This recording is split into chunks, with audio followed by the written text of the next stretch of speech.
Hey guys, imagine this. You're 23, face down in the mud. Your heart beats in your throat.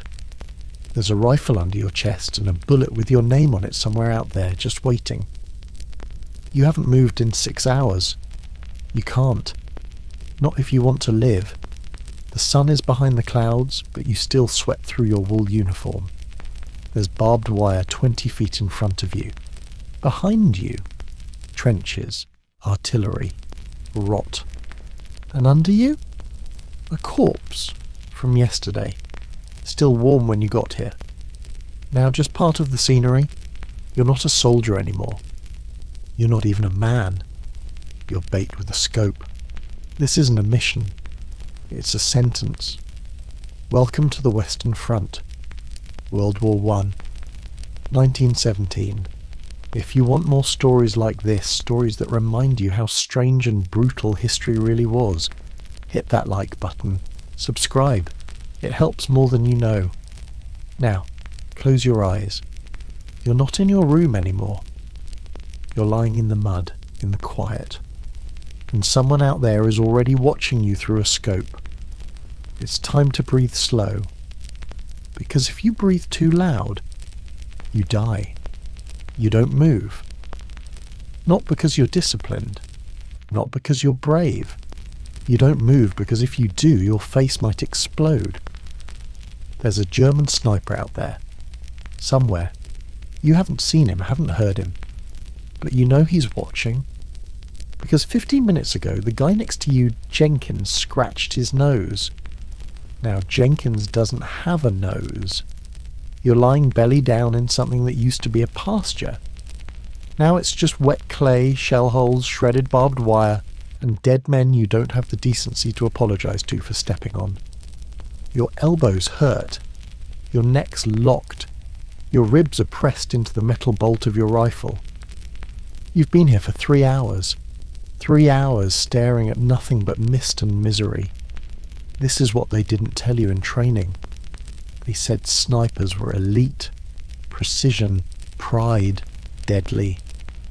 They didn't say you'd spend most of your time trying not to fart too loud. No one talks about the stillness, the kind that turns seconds into centuries, the kind that makes your heartbeat feel like thunder. You want to scratch your leg, you want to blink, you want to shift the rock digging into your hip, but you don't. Because Jenkins moved a little, and Jenkins is soup now. You adjust the focus on your scope.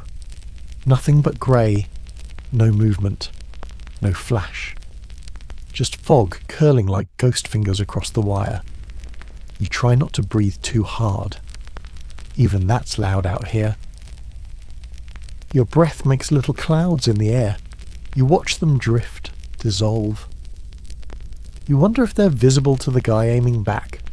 Because someone is. That's the rule here. If you see a target, you're probably already won. The mud under you is freezing.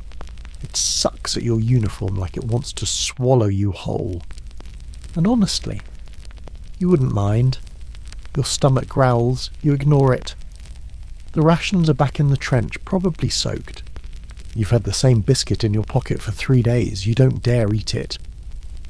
You don't want to move your arm that far. The worst part? The silence isn't silent. You hear everything. The distant boom of artillery.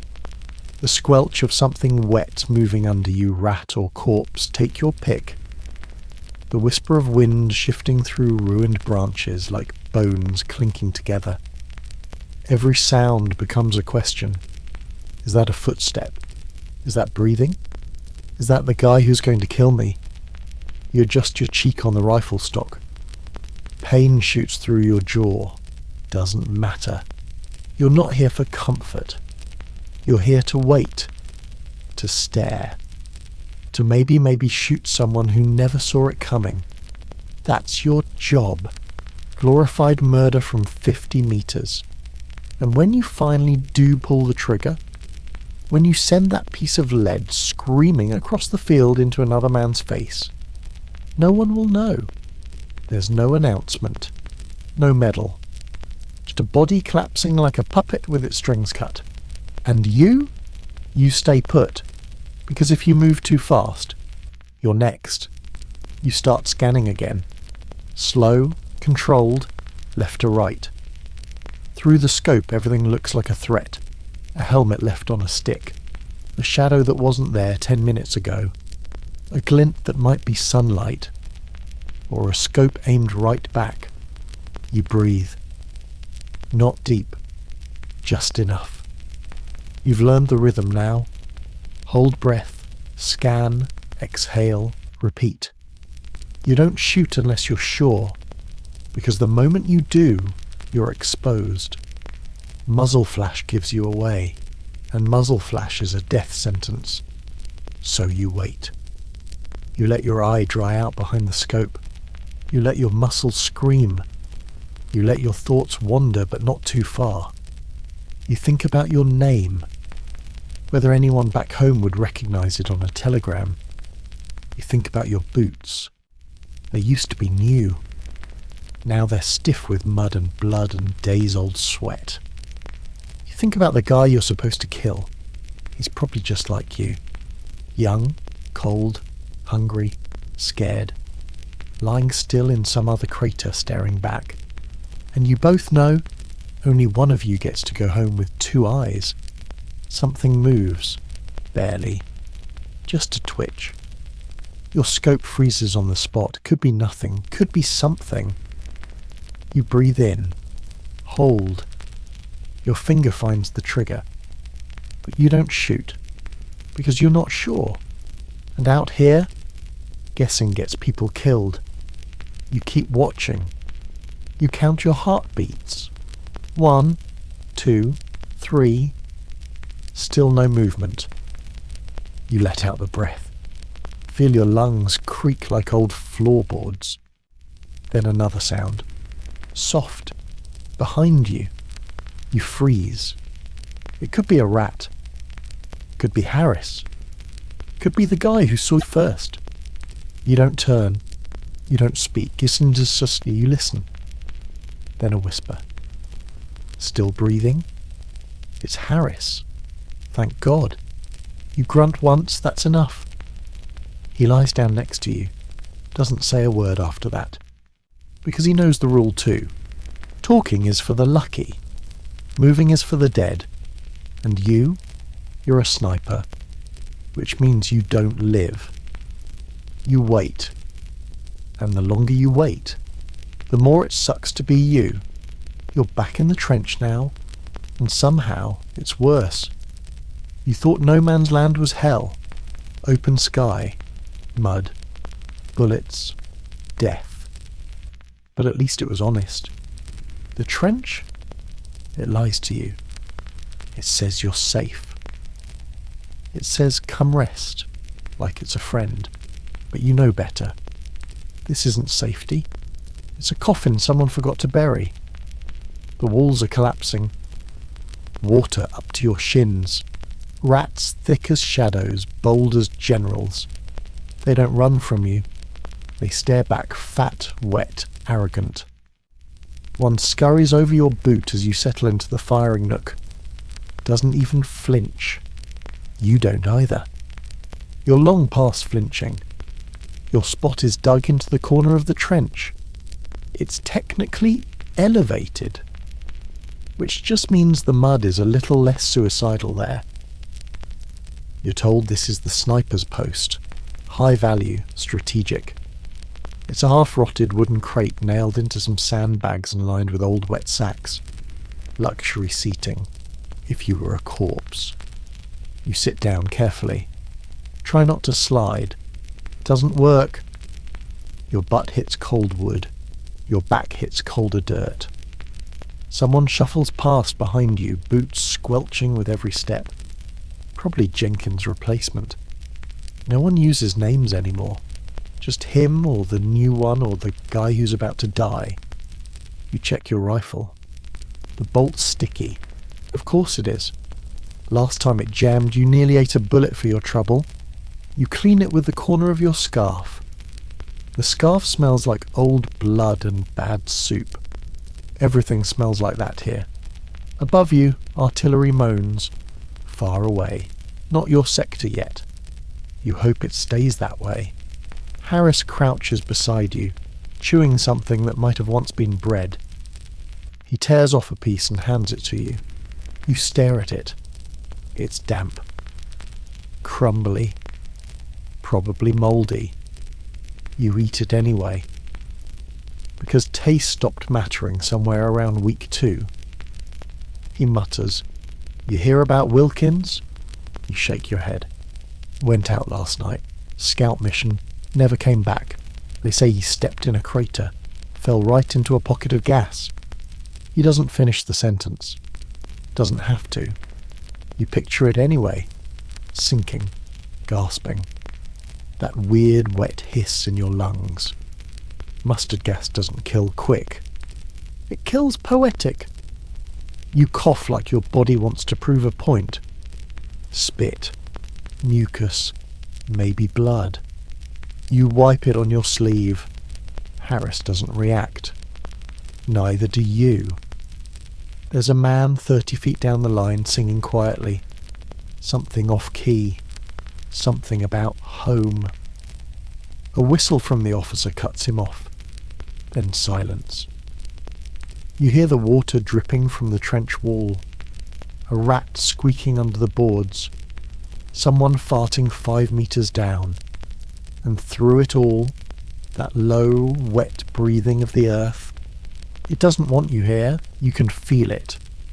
You glance at your watch. Stopped working 3 days ago. You still check it out of habit.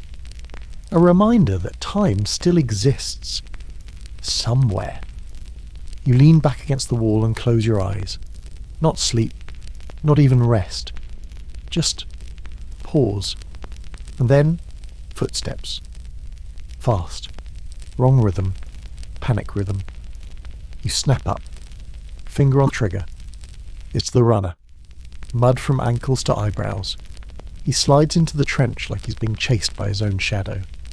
New orders, he gasps. Everyone groans. Because new orders never mean rest. They mean movement, exposure, death. He hands the sergeant a slip of paper. The sergeant reads it, frowns, then says, "Snipers forward. Observation post needs eyes." You and Harris exchange a look. Of course it does. You pull yourself up, shoulders screaming. Your legs are stiff. Your boots suction to the mud like they don't want you to go. You want to tell them you agree. The sergeant hands you a flare pistol. "In case it gets loud," he says. Translation: "When you see something awful, warn the rest of us before it kills us too." You climb the ladder slow, each rung coated in rot and resignation. Above, the night sky is turning that kind of blue that says, "Don't trust me." Almost dark, almost light. That in-between hour where shadows look like snipers and snipers look like God.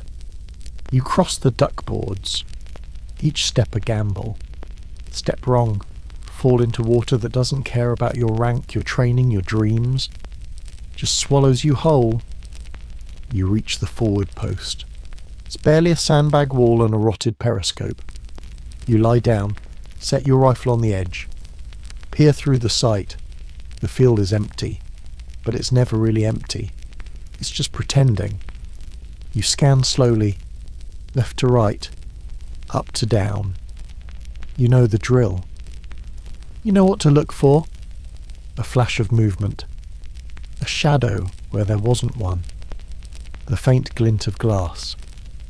Your finger rests on the trigger, light as a whisper.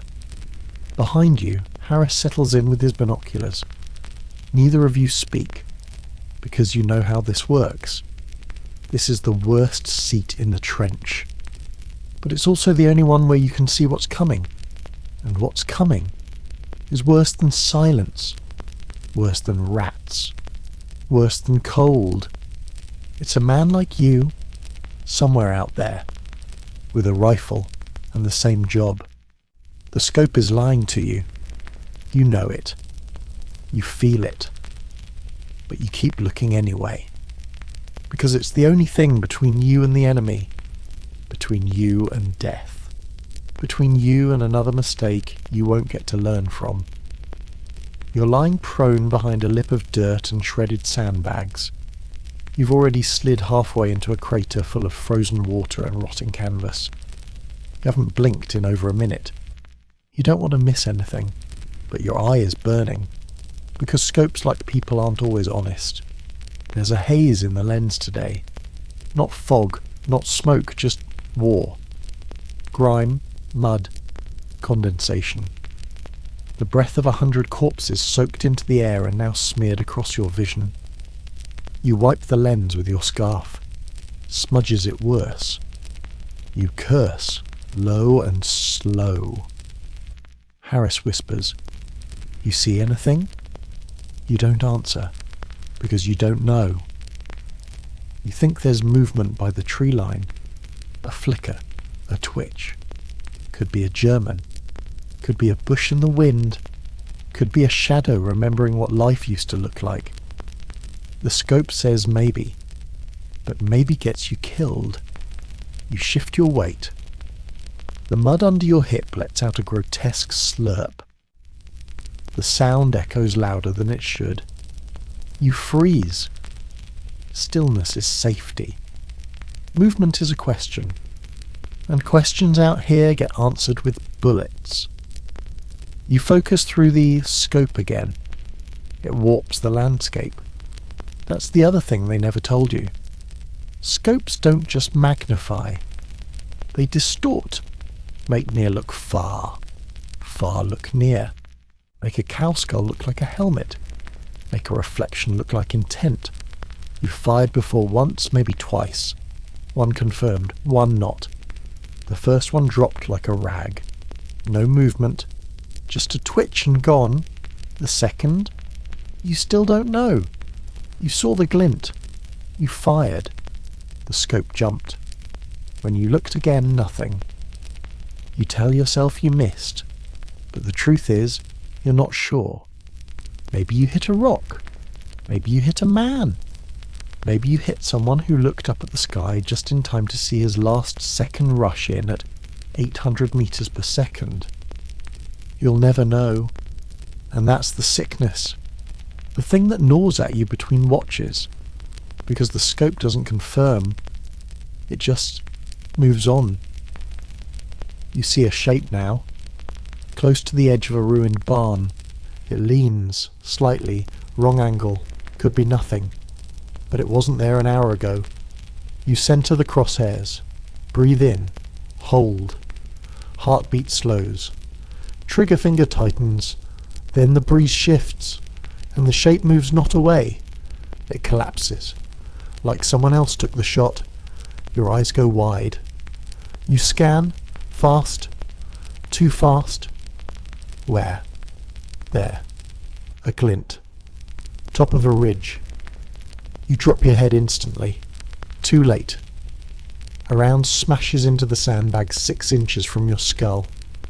Dirt showers your helmet. Your ears ring. You roll, slide into the muck. Scope jammed now with soil and spit and panic. "Sniper!" you shout. Harris doesn't even flinch. He's already on it. You both crawl backward like worms retreating into the earth. The ridge is silent again, but you know he's still there. Some German. Just like you. Cold, patient, professional. And right now, he's winning. You reach the trench. Drop in hard. Someone yells, "What the hell happened?" You shake your head. Can't explain what you didn't see. The scope betrayed you. Showed you a target. Let someone else pull the trigger. Didn't tell you were in someone's crosshairs. It's not fair. But nothing here is. You sit against the wall. Scope in your lap. Lens cracked now. A perfect spiderweb of failure. You wipe your face. Mud. Sweat. Maybe tears. Harris tosses you a rag. You clean the rifle, slowly. Ritual matters, even if belief doesn't. You'll get him next time, Harris says, but you don't answer. Because next time, the scope might lie again. Or worse, it might tell the truth. And you'll have to live with that too. Killing isn't personal, not out here. It's math. Grim, cold, necessary. It's not about hate. Not about vengeance. Not even about survival, really. It's just subtraction. One less rifle. One less enemy. One less man breathing across the field who might put a hole in your chest. The first time you aim at someone, it feels like murder. The second time, it feels like insurance. You're lying on a knoll today, a patch of raised dirt barely wide enough for both elbows. Scope balanced. Cheekbone pressed so hard into the rifle stock you're pretty sure it left a bruise shaped like wood grain. You've been here 3 hours. Your legs have gone numb. Your lips are cracked. Your eyes twitching from too much focus and too little blinking. And in your head, the numbers are running. Distance 320 meters. Wind 9 miles per hour, right to left. Elevation +6 degrees. Target, German observer. Standing, not moving. You've done the math. You know what to adjust. You know where to aim.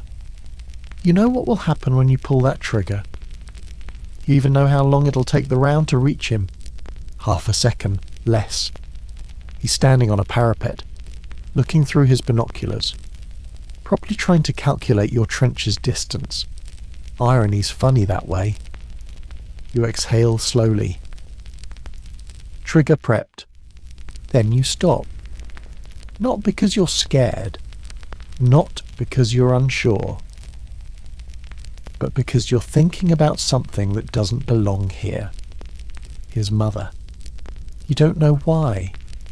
It just hits you.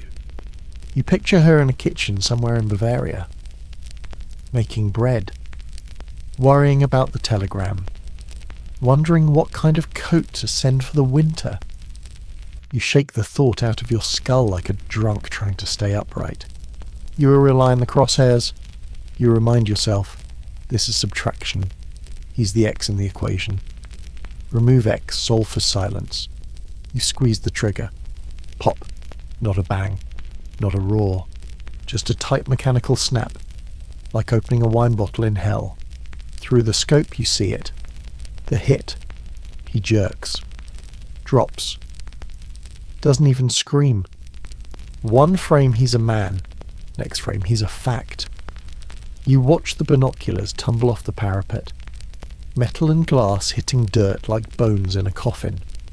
You breathe out, rifle still on the ledge, fingers trembling just a little. Not from regret, from release. You don't feel good, you don't feel bad, you feel done. Like a calculation finished correctly. You wait 5 minutes before you even move. You scan. See no one else. Not yet. Harris crawls up next to you, says nothing. You know he saw it. He just nods once. So do you. That's the whole conversation. That's how math sounds in a trench. Later that evening you notch a small mark into the stock of your rifle. Just a scratch. No ceremony. You were told not to do it. Don't keep count, they said. But you do. Because every shot has a weight, and you need somewhere to store it. Otherwise it piles up behind your eyes and whispers while you try to sleep. Each mark is a ghost you've agreed to carry. No names, no stories, just notches. Harris has 6. You have 4 now. The other sniper, the one who trained you, had 13, said once that after 10 you stop hoping they were bad guys. You just start hoping they didn't have kids. You sit back against the trench wall later that night, helmet off, rifle beside you. You're tired. But it's not physical. It's not sleep deep either. It's number deep. Your brain's been counting since the day you got here. Rounds fired. Misses. Kills. Days since last letter. Days until maybe you don't come back. Even death is a number out here. It has no face. Just ratios. 3 of yours for 1 of theirs. 20 yards of mud for 7 casualties. 1 mistake for 5 men buried in burlap sacks. So you count. Because counting feels like control. And control feels like sanity. You check your scope before you rest. Still dirty. You clean it. Careful. Slow. Like it matters more than your own hands. Because this glass, this tube of math and metal, it's your only god out here. And you don't pray to it. You calculate. You try to sleep. You really do. You lie back in your little corner of trench, helmet tilted forward, rifle across your chest like a comfort blanket for killers. You close your eyes, and your eyelids burn, like they forgot how to be closed. Your brain, though, that thing's wide awake, buzzing, ticking, running back through every shot you've ever taken like it's checking your math. You roll onto your side. Bad choice. Your ribs press against the canteen you forgot was there. You shift again. Another mistake, your elbow sinks into a pool of something too wet to be just mud. You give up on comfort. You settle for stillness, which is a sniper's currency anyway. You stare at the sky. There's no moon tonight. Just clouds like bruises, drifting slow. And somewhere out there in the dark, in the dirt, behind a scope, someone else is doing the same thing. Not sleeping. Because snipers don't sleep. They close their eyes and count seconds. They track every noise, every creak of timber, every rat squeal that might be boots, every breath of wind that might carry a bullet. You learned that on day 2. Day 1 you thought you'd sneak a nap. 20 minutes in, a sniper on the German side nailed a man while he pissed. Through the temple. Didn't even make a sound. After that, sleep became something you remember, not something you do. You hear Harris nearby, whispering nonsense. Not talking to you. Not even talking to himself. He's talking to stay awake, and you get it. The worst dreams come when you doze. Because that's when your body thinks you're safe. And nothing's more dangerous than feeling safe in this place. One night you dreamed you were home. Back porch, lemonade, someone laughing, maybe your sister. Then a pop. And your backyard exploded into blood. You woke up screaming. Now? You don't let it get that far. You sit up instead. Wipe your face. Rub your eyes until the black circles feel like they're tattooed on. You press your cheek to the scope even though there's nothing out there but fog and silhouettes. Just to see something, even if it's just shadows. The scope hums against your face, not sound, just pressure. Like it wants to remind you it's still there. Still hungry. Because the scope doesn't care if you're tired. It only wants a target. Your hands tremble. Not from cold, not exactly. It's the fatigue. The kind that stacks on itself. Day after day. Missed sleep. Missed meals. Missed chances to be human. You reach into your coat pocket. Pull out a little vial. Smelling salts. You sniff. Burns like fire. Makes your eyes water. Good. That means it's working. You wipe your nose. Reset your breath. Lift the rifle. Scan. It's habit now. Even if no one's out there, you look. Because the one time you don't, that's when they'll be. You remember Baker 2 trenches over. Good shot, steady nerves, got spotted through his own glass. Scope glare gave him away. They found what was left of his face 3 feet behind the rest of him. He didn't see it coming. Because he blinked. Because maybe, just maybe, he dozed off for a second. So now you tape a sock around your lens to block the light. You angle your body to keep the sun at your back. You keep your left eye closed so the right doesn't twitch from overwork. But none of it stops the ache. None of it replaces sleep. It's not just your body that hurts, it's your mind. You forget words sometimes. You lose track of time. You stare too long at a rock thinking it might be a helmet. Once you nearly shot a horse. You were standing too still, too alone, and you're not proud of that. But you are awake, and awake means alive. You hear coughing from down the trench. Someone throwing up. Probably new, still thinks the trench has rules, still thinks sleep comes when it's quiet. You almost laugh, because quiet isn't safety. Quiet is the breath between snipers, the pause before the scream, the eye of a storm that never really ends. You slide back down into your spot, nestle into the rot like it's a mattress. You try again. Close your eyes. Breathe. 1, 2. A rifle cracks in the distance. You're up before you even know what direction you're facing. Heart hammering. Hands moving. Scope lifted. You scan. Nothing. Just the fog pretending to be innocent. You lower the rifle. Try to settle. But it's too late. The sleep you almost had, gone now. Chased off like a rabbit in the wire. You sigh. Wipe your face again. Taste blood where you bit your lip in your sleep. If it was sleep, maybe it was a dream. Maybe it was a memory. Maybe it was your body dying in slow motion and forgetting to mention it. You don't know anymore. What you do know is this. Snipers don't sleep. They wait. And hope the man watching them right now is more tired than they are. You're invisible. That's the idea, anyway. You're lying in a shallow depression between two collapsed shell craters, wrapped in netting, covered in mud, face streaked in grease and dirt and yesterday's sweat. Uniform darkened with crushed leaves and lies. You haven't moved in hours, because moving means being seen, and being seen means dying. That's what camouflage is. Not a disguise, not protection. It's an illusion. One you live inside like a coffin with a view. Your rifle is tucked into your shoulder. Scope covered in a sock, edges smeared with mud to hide the shine.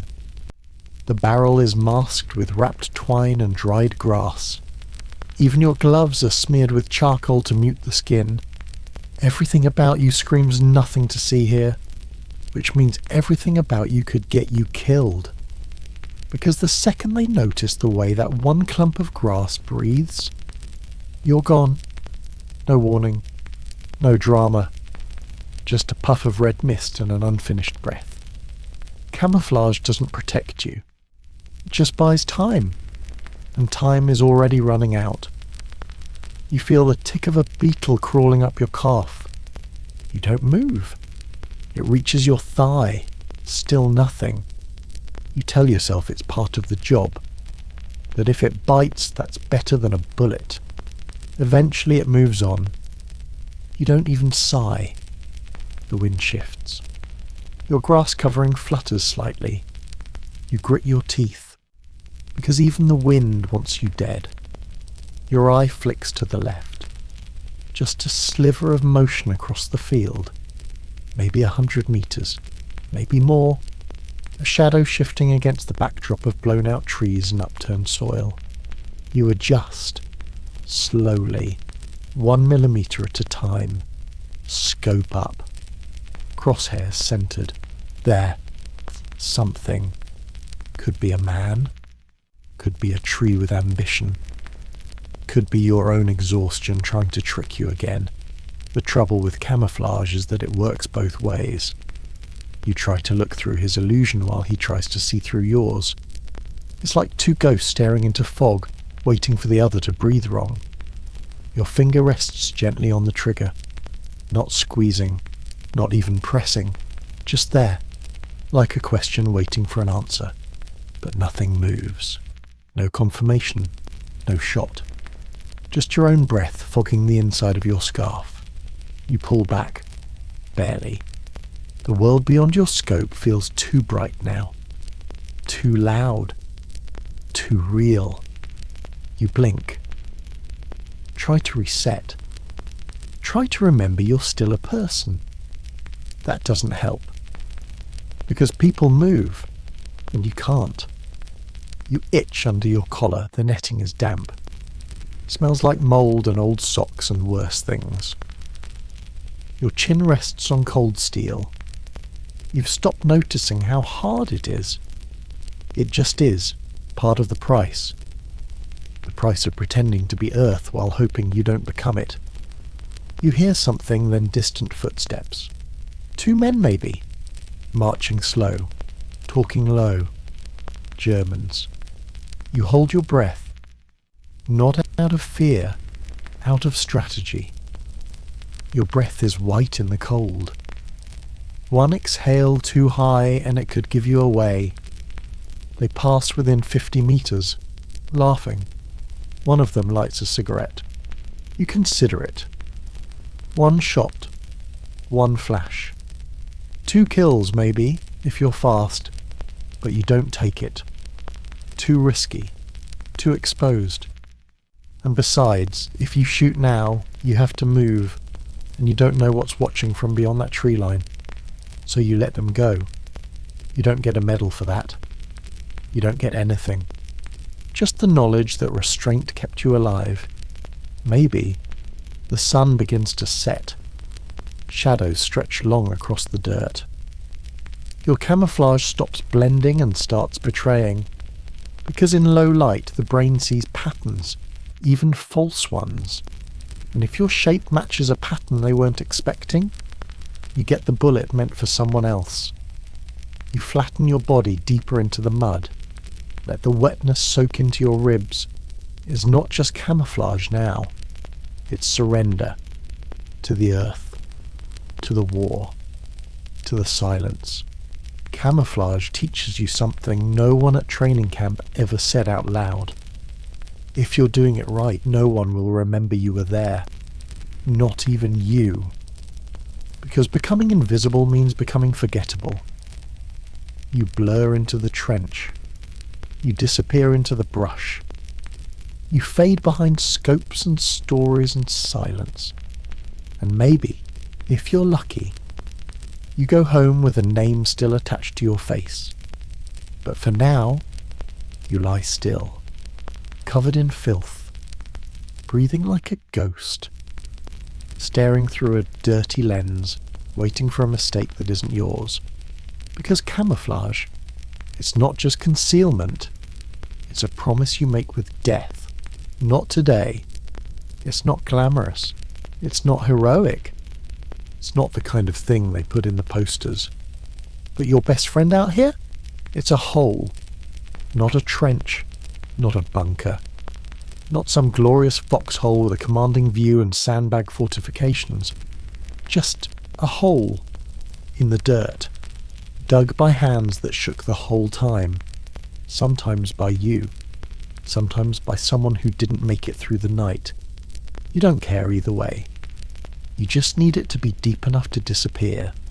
You're in one now, barely shoulder width. Mud clinging to your boots like it's trying to pull you in forever.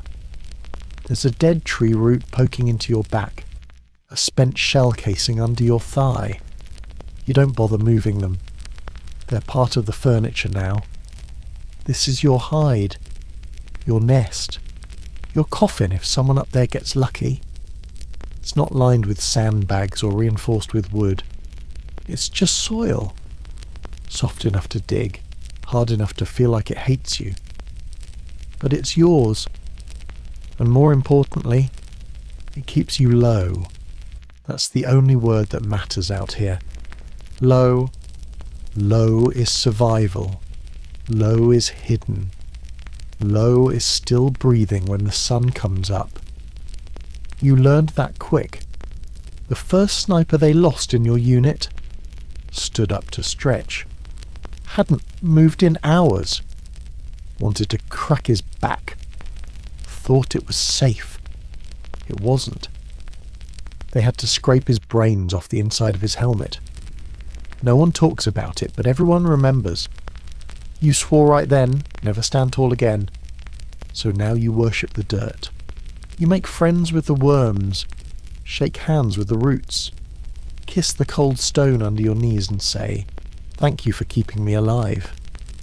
Even if it's only for another hour, the hole's not perfect. The water pools in it every time it rains. You can't stretch your legs or lean back or even sneeze without hitting something sharp. But it lets you press your body into the earth, lets you disappear when you need to, lets you aim without showing your soul. The rifle rests across the lip. Scope balanced, eyes scanning, breath held. It's quiet now. Too quiet. You hear your stomach growl before you hear another shot. You ignore both. You reach down and grab a handful of dirt. Not for a reason. Just to feel something solid. Something that isn't shifting or screaming or exploding. It crumbles in your glove. That's what you are too, you think. Just dirt with orders. You shift. The hole shifts with you. Every time you move, it reclaims you. That's the thing no one gets. The hole wants you. It wants to bury you. Not maliciously. Just naturally. It's what it does. It eats everything eventually. Boots, shells, blood. You. You stare through your scope. Tree line. Fence post. Pile of rubble that might be a sniper blind. You watch and wait. Because that's the job. Not the shooting. Not the counting. The waiting. The hole is good for that. It wraps around your legs like a blanket made of rot. It holds your elbows in place. It keeps your head below the line of fire. You've named this one Lola. You don't know why. It's stupid.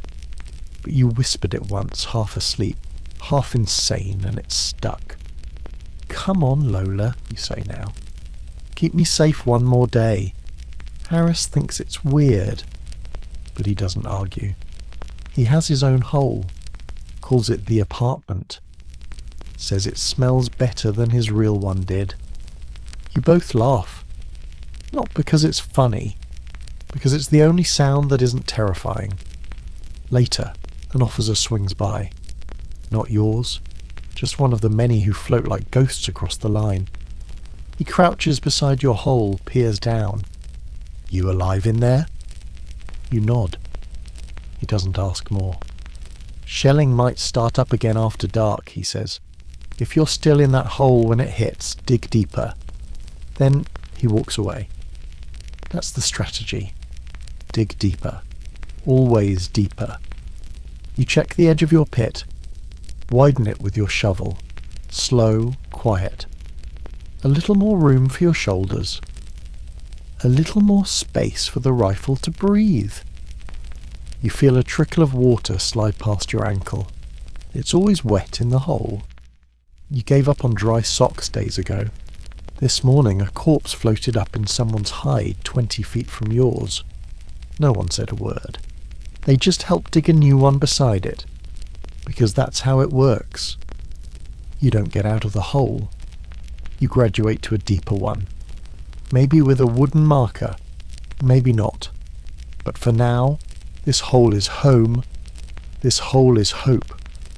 This hole is everything that's keeping your blood inside your body. You whisper again. "Stay quiet, Lola. Don't let them see me." And she listens. She always does. You line up the shot. Same breath. Same angle. Same pressure on the trigger like always. And you miss. Not wildly. Not embarrassingly. Just off. By an inch. Maybe two. Close enough to hear the bullet snap past the target's ear. Close enough to see him drop and vanish behind cover. You don't curse. You don't panic. You just lower your cheek from the stock and stare into the dirt. Because you know what happened. The wind changed. That's it. Not your fault. Not your grip or your nerves or your math.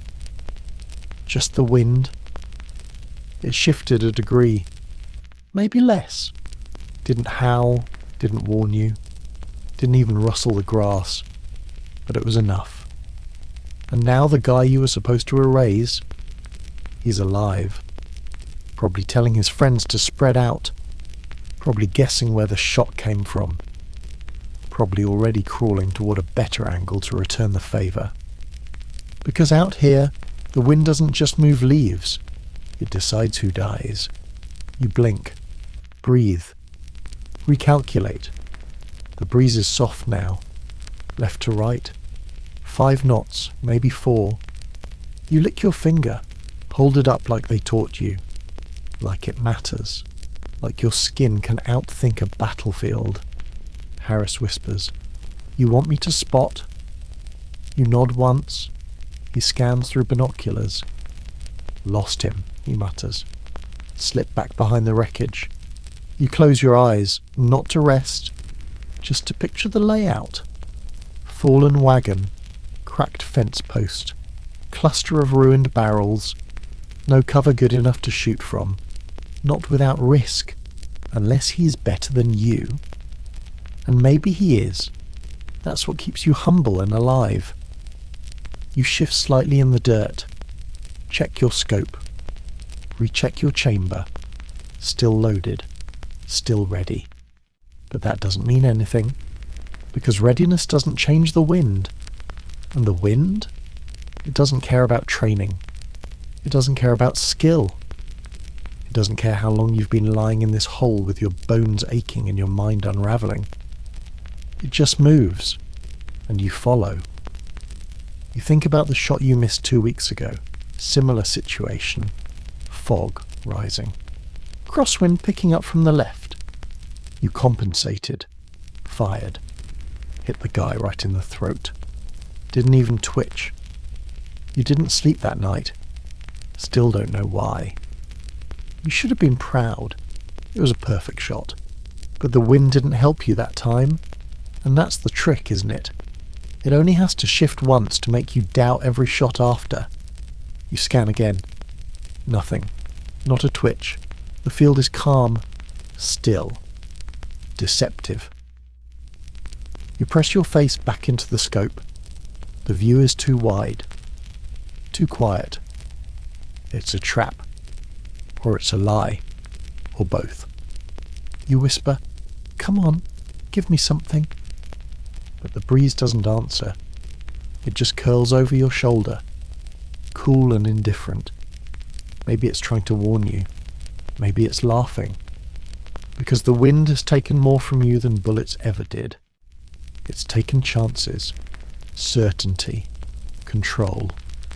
It's taken names from the list you were supposed to cross off. Left them out there, walking, living, thinking you're the one who got away. You lean back from the scope, rub your eyes. Everything is too dry or too wet. There's no in-between anymore. The world is either soaked or crumbling. Harris hands you a canteen. You sip. It tastes like aluminum and regret. You both go quiet again. Waiting. Always waiting. You think about writing a letter later. To someone. Anyone. You won't send it. You just want to write down how stupid it is that one puff of moving air decides whether a man lives or bleeds out in the dirt. How a gust at the wrong second makes your shot land 3 inches wide. How you train for months, years, and it still comes down to weather.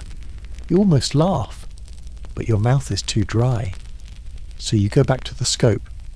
Wind steadier now, less twitchy, but you still don't fire. You don't trust it. Not yet. You scan the ruins. Still nothing. But you know he's there. Somewhere. Breathing. Waiting for you to breathe wrong. And maybe, just maybe, his wind is better than yours. You don't hear the shot. You hear the sound. Later. Afterward. First comes the impact. Fast. Wet. Final. A slap of meat, a sharp inhale, a grunt cut short, then a second passes, maybe less. Then you hear it. The crack, the rifle's voice.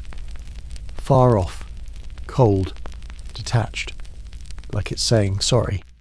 Too late. You turn your head before you think to stop yourself. Kurt soon. He's down. Harris. Hit just above the ear. Dropped like a coat falling off a hook. One moment breathing, watching, whispering. Next, just still. You don't scream. You don't gasp. You don't move. Because moving is how you get to join him. Your eye flicks to the scope. Nothing. Then to the horizon. Nothing. Then back to Harris. His hand is still twitching. Reflex. Leftover nerve impulses. Not life. You stay down. Low, flat, hidden. You don't even blink. Your breath shortens. Your chest tightens. Because now you're next. Whoever fired that shot, they're watching. Just like you were watching. Just like Harris was watching. Now you're the one being studied. The same way you've studied every man you've ever dropped through a scope. And you wonder, did they hear the shot? Or just the blood in their ears? You keep your cheek to the mud. It's warm now. Maybe from fear. Maybe from what just happened beside you. The breeze tickles the back of your neck.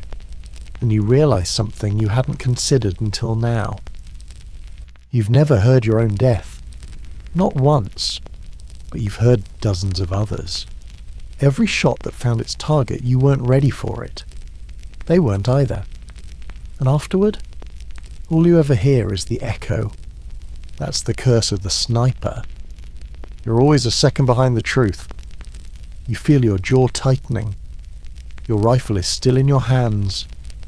It feels heavier now, dumber, like a relic from a fight that doesn't matter anymore. You scan. You watch. You know they're out there. Somewhere. Some German with cold fingers and a steady eye. Someone who just did to Harris what you've done to a dozen others.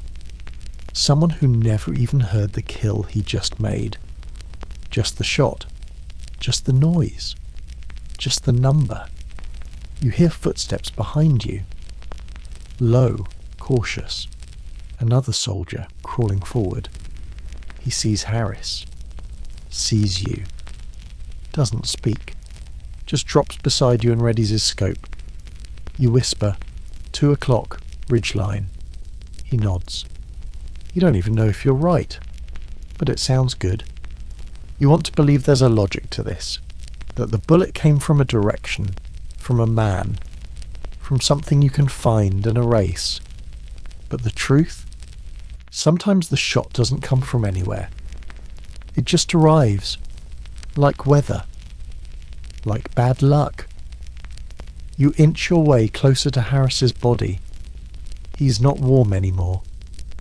You reach for his tags, tug them loose, put them in your pocket. You don't say a prayer. You just nod. Quiet. He was your spotter, your idiot, your trenchmate, your reality check. He told the same 3 jokes over and over. You wish you could hear one right now, but you won't. You press your eye to the scope again. Still nothing. Still everything. You whisper, I know you're out there. Maybe he hears you. Maybe not. Maybe he already moved.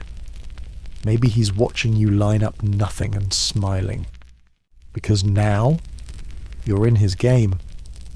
You're the one flinching at shadows. The one calculating wind speed and second-guessing every twitch in the grass. You're not the hunter. You're the bait. And if he pulls that trigger again, you won't hear it. You'll just feel it. For a fraction of a second. Like a tap on the shoulder from someone you didn't see coming. Then, silence. Permanent. And slow. Like everything else in this war. You lie still. Not breathing too loud, not thinking too far. Just waiting, listening. Because now you understand the one truth they never wrote in any manual. The bullet never sounds like a warning. It only sounds like after. It gets in everywhere. That's the first thing you learn about mud. Not bullets. Not gas. Not barbed wire. Mud. It's the quietest enemy on the Western Front. And the most committed. You're lying in it right now. Not just on it in it. Soaked to the knees. Uniform melted into the filth like it was always part of the ground. Every movement feels like betrayal. Every shift pulls up a sound. You hate a slow, sticky slurp that makes your skin crawl. Because mud doesn't just cover you. It claims you. Your boots have lost their soles.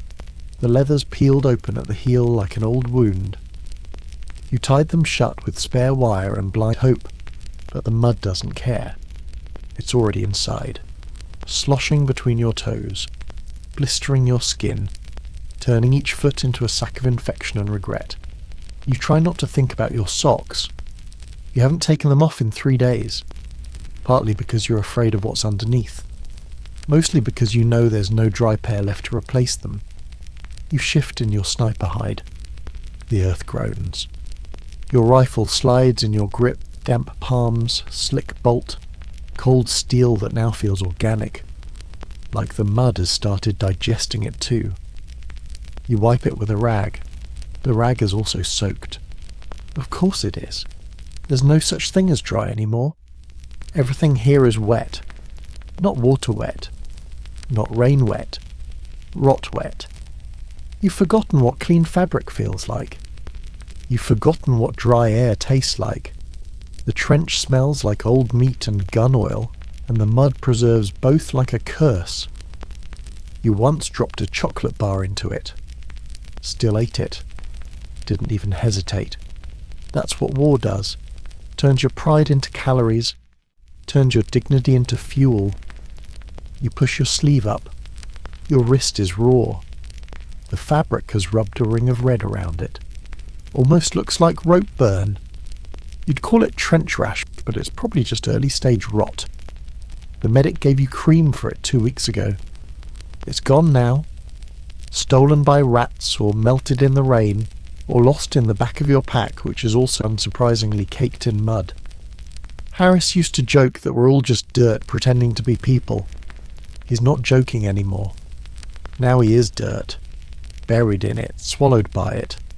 And every time you lie down in another soggy hide, you wonder if you'll be the next piece the earth decides to keep. You move your leg just a bit. Bad call. The suction noise is obscene, like tearing muscle from bone. You wince. Not from pain, you're used to that, but from volume. Too loud.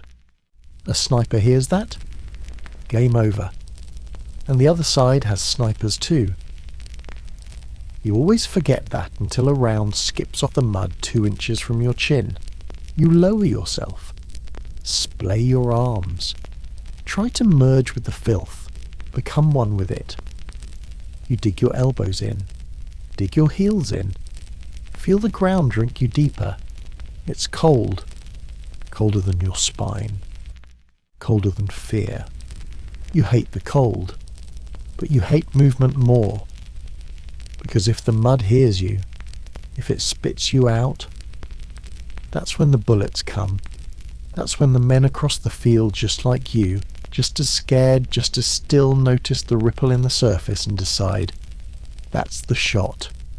So you stay still, even though your ribs ache from breathing, even though your knees have started to cramp, even though your fingers, white and stiff and bloodless, feel like wood nailed to your hands. You wait, because that's what the mud wants. Patience. Stillness. Surrender. It's winning. You haven't written in your journal in days, not because you don't have anything to say. You just don't want to touch anything that isn't covered in mud. The pages are soft and mouldy. The pencil is wet. Even your words are soaking. You glance up from your hide. Across the field, a ruined farmhouse. You've used it before. A shot came from there once. You remember the echo. You check again, through the scope. The mud on the lens is smeared. You wipe it clean. The image sharpens. There's a gap in the window, a shadow inside. Could be nothing. Could be another sniper. Could be someone eating mud-covered chocolate just like you. You don't fire. The mud says wait. And the mud is always right. You remember back in training, some officer said, "Don't fear the enemy, fear the weather." You thought he was joking. But weather ends, mud waits, it doesn't come and go. It's always here, and it gets smarter. First, it ruins your gear. Your bolt jams, your ammo rusts, your scope fogs. Then, it takes your movement, your speed, your strength, your footing. Then it goes for your mind. And that's the worst part. Because you start seeing things. Shapes that aren't there. Movement in puddles. Reflections of nothing. You start dreaming of drowning. But you're already awake. You start whispering to yourself. Not to stay sane. To feel like your voice still exists. One time you fell asleep in a hide. Face down. When you woke up, your cheek was fused to the ground. Had to peel yourself off like duct tape off a corpse. You didn't scream, you just blinked. Then put your scope back up. Because that's what you do. The next morning, you found a boot. Half buried. Still attached to something. Didn't dig it out, didn't ask who. Just moved 10 feet to the left and started again. Same mud. Different name. Eventually your fingers start going numb. Can't tell if it's frostbite or just too much damp. You check your trigger pull. Still working. That's what matters. That's what always matters. You take a breath. Smells like rust and mildew. You hold it. Count to 3. Exhale. Through the scope. Stillness. Behind the scope. You. Half frozen. Half buried. Half gone. But not done. Not yet. You whisper, "Not today." The mud gurgles, almost like it's laughing. You lie flat, back arched, neck locked, ears wide open, and you hear nothing. No gunfire. No boots. No shouting. No gas canisters hissing or mortars rumbling from beyond the trees. Just quiet. But out here, silence doesn't mean peace. It means something worse. Because silence isn't stillness. Silence is preparation. The seconds before an ambush. The breath before the artillery comes down. The moment right before you become a statistic. You've been through this before. You know that when everything goes quiet, really quiet, someone is making a decision. Someone is crawling into a better position. Someone is lining up a shot. Someone is holding their breath and calculating your death. And the worst part? You can't do anything about it. You can't shout. You can't move. You can't ask questions. All you can do is lie there and listen to the quiet, to your heartbeat, to the sound of the dirt shifting behind your shoulder because a rat thinks your ribcage looks like a wall. The silence in World War I is not passive. It's intentional. It has weight. The trenches are loud with life when death isn't close. Men yelling, boots clattering, coughs, sneezes, the occasional scream laugh from a half-mad private. But when the line really goes quiet, that's when everyone knows something is about to break. You're in a sniper nest carved halfway into the slope of a flooded ditch. Shoulder to shoulder with a new spotter. Name's Anders. Young. Nervous. Smells like oil and desperation. He hasn't said a word in 30 minutes. You haven't needed him to. Because there's nothing to say. The scope shows nothing. The field shows nothing. But the silence? That shows everything. It's thick. Like a fog you can't see. A vibration in your ribs. A knot in your stomach that tightens without permission. Anders whispers finally, "Where are they?" You don't answer. Because you don't know. And the truth is, you're scared to find out. You move your hand toward your canteen. Stop. Even that feels loud. A shift in your sleeve. A tiny jingle of metal. It echoes louder than a scream in your own ears. You pull back. Reset your grip on the rifle. The world narrows to a tunnel. Not through the scope. Through your head, like your brain decided it doesn't need anything except the next second. You try to scan. Slow, deliberate, steady. Every inch of ground out there is the same colour now.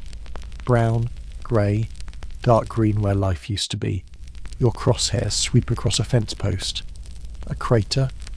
The shattered ribs of a horse carcass 2 weeks old. No movement. No flash. Just waiting. And the silence keeps pressing. Louder than artillery. Louder than screaming. Louder than your own breath. Because you start hearing things in it. Your father's voice. A song you haven't heard since you left home. The snap of a twig that might not be real. You've been in this war long enough to know. Real silence plays tricks. It fills in gaps your mind can't handle. It makes ghosts speak. It gives shadows a soundtrack. And when the shot finally comes, if it comes, it won't be part of the silence. It will shatter it. That's how you'll know you've been found. You adjust your scope. Just flick the fingers. Even that sound leather against steel feels like shouting. You feel your heartbeat in your ears now. That rhythmic drum. Relentless. Alive. Exposed. You think about the sniper you killed last month. Found him after the push. Still in his hide. Still holding his rifle. Bullet hole clean through his right cheek. Expression frozen like he never realised it was over. Probably didn't hear it either. Probably thought he had time. You look over at Anders. He's staring down the field. Eyes glassy. Mouth slightly open. He doesn't even blink. You whisper, "Breathe slower." He doesn't respond, but you see his chest ease back. You both know it's coming. You just don't know what. Could be a single shot. Could be a full charge. Could be nothing at all. Sometimes the silence never ends. Sometimes it just keeps going, and that's its own kind of war. The kind that doesn't fire bullets, just breaks minds. You feel your eyes drying out. You haven't blinked in a while. You do now. Once. Slow. Careful. No sudden moves. The crosshairs fall on a tree stump. A perfect silhouette. For a moment you're sure it's a man. A crouch. A helmet. A rifle angled back.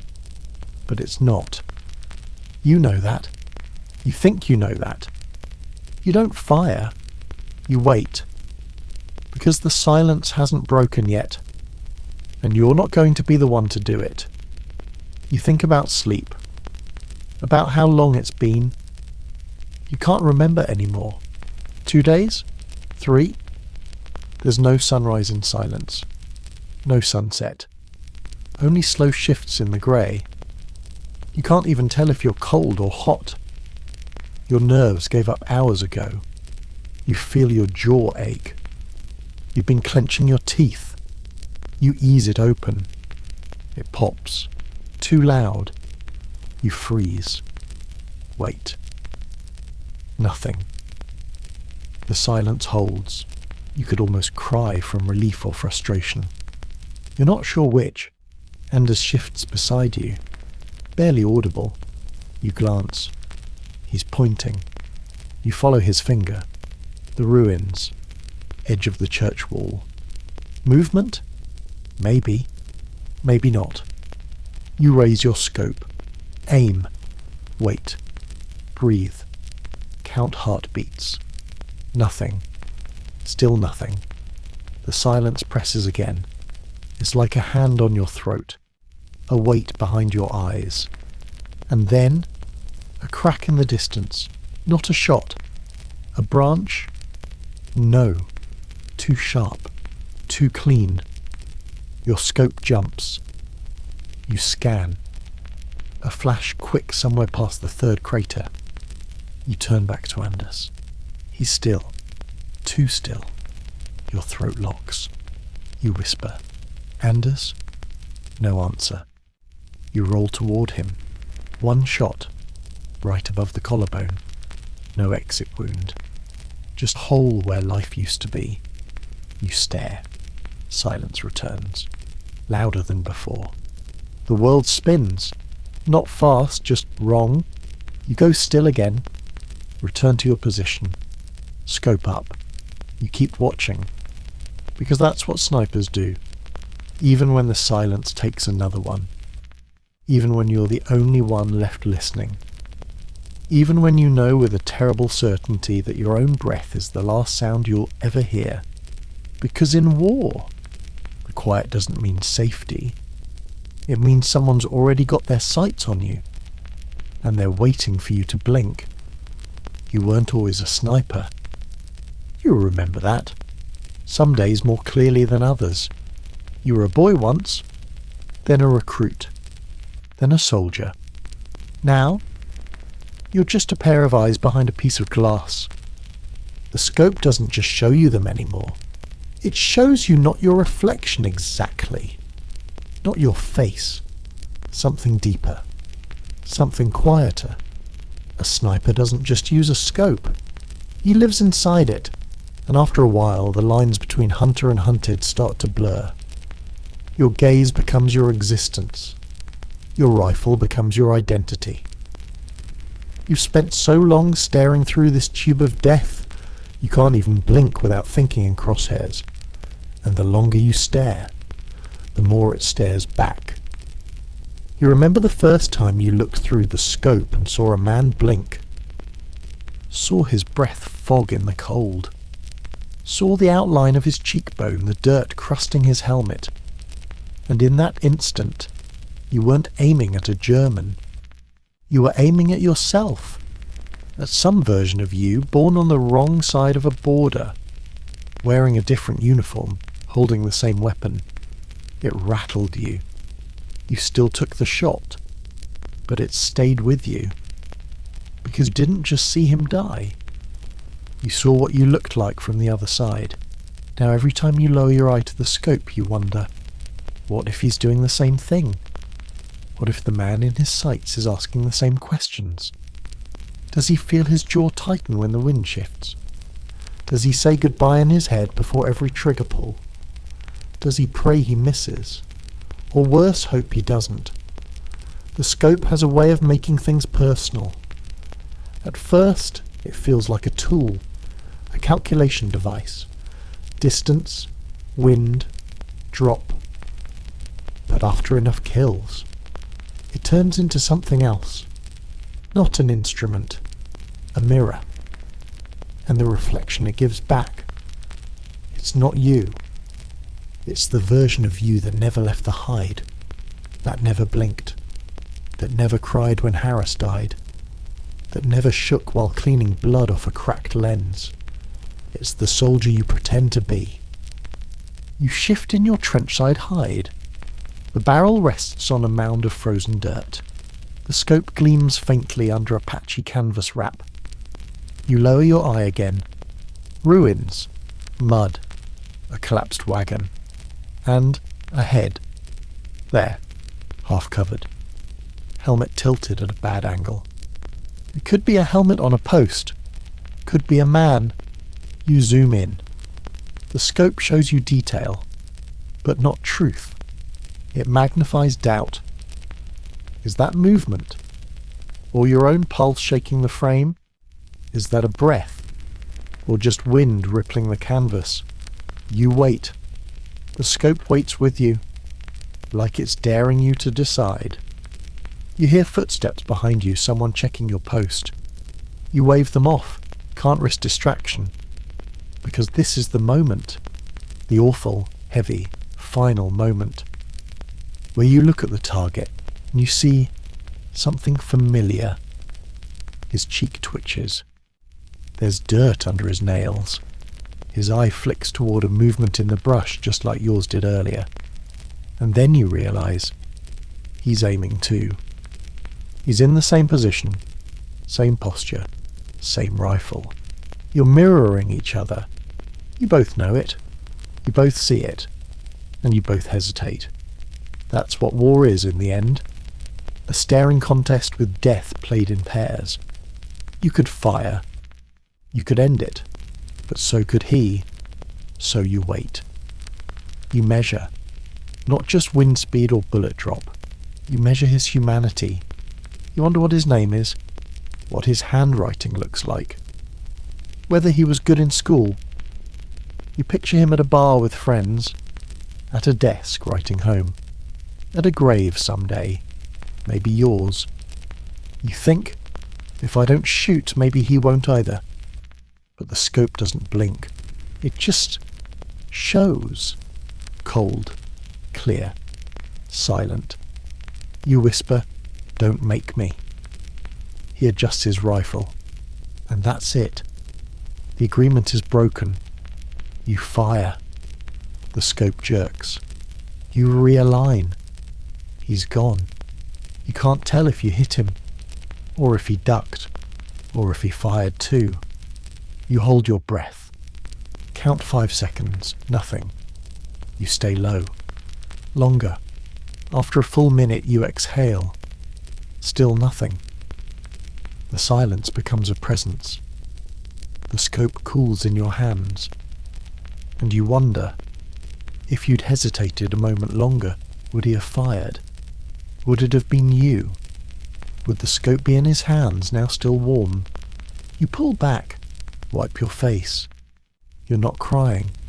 It just rained recently, that's all. You reach into your pocket, pull out the cleaning cloth. The lens is smudged, not with dirt, with fog. Your fog. You clean it gently, as if the glass were a wound, 'cause in a way it is. Every sniper kill leaves a trace, not just in the field, in the glass, in your mind, in the stories you'll never tell. The scope is clear now, but it still shows you more than it should, because once you've taken enough lives, you stop seeing targets. You start seeing versions of yourself, ones that made different choices. And the only difference between a killer and a corpse is who blinked first. You hear them before you see them. Always. They skitter behind the boards. They wrestle in the mud. They claw at canvas and bone and things you wish were just trash. But out here, nothing stays just trash for long. And the rats, they know that. You shift in your sniper nest, a narrow hole dug into the slope of a collapsed trench. One side is held up by a half-buried mess tin. The other side is slick with old blood and fresh rain. And between your elbow and the wall, movement. A rustle. You glance down. See the tail first. Slick. Grey. Long as your forearm. Then the body. Fat. Glossy.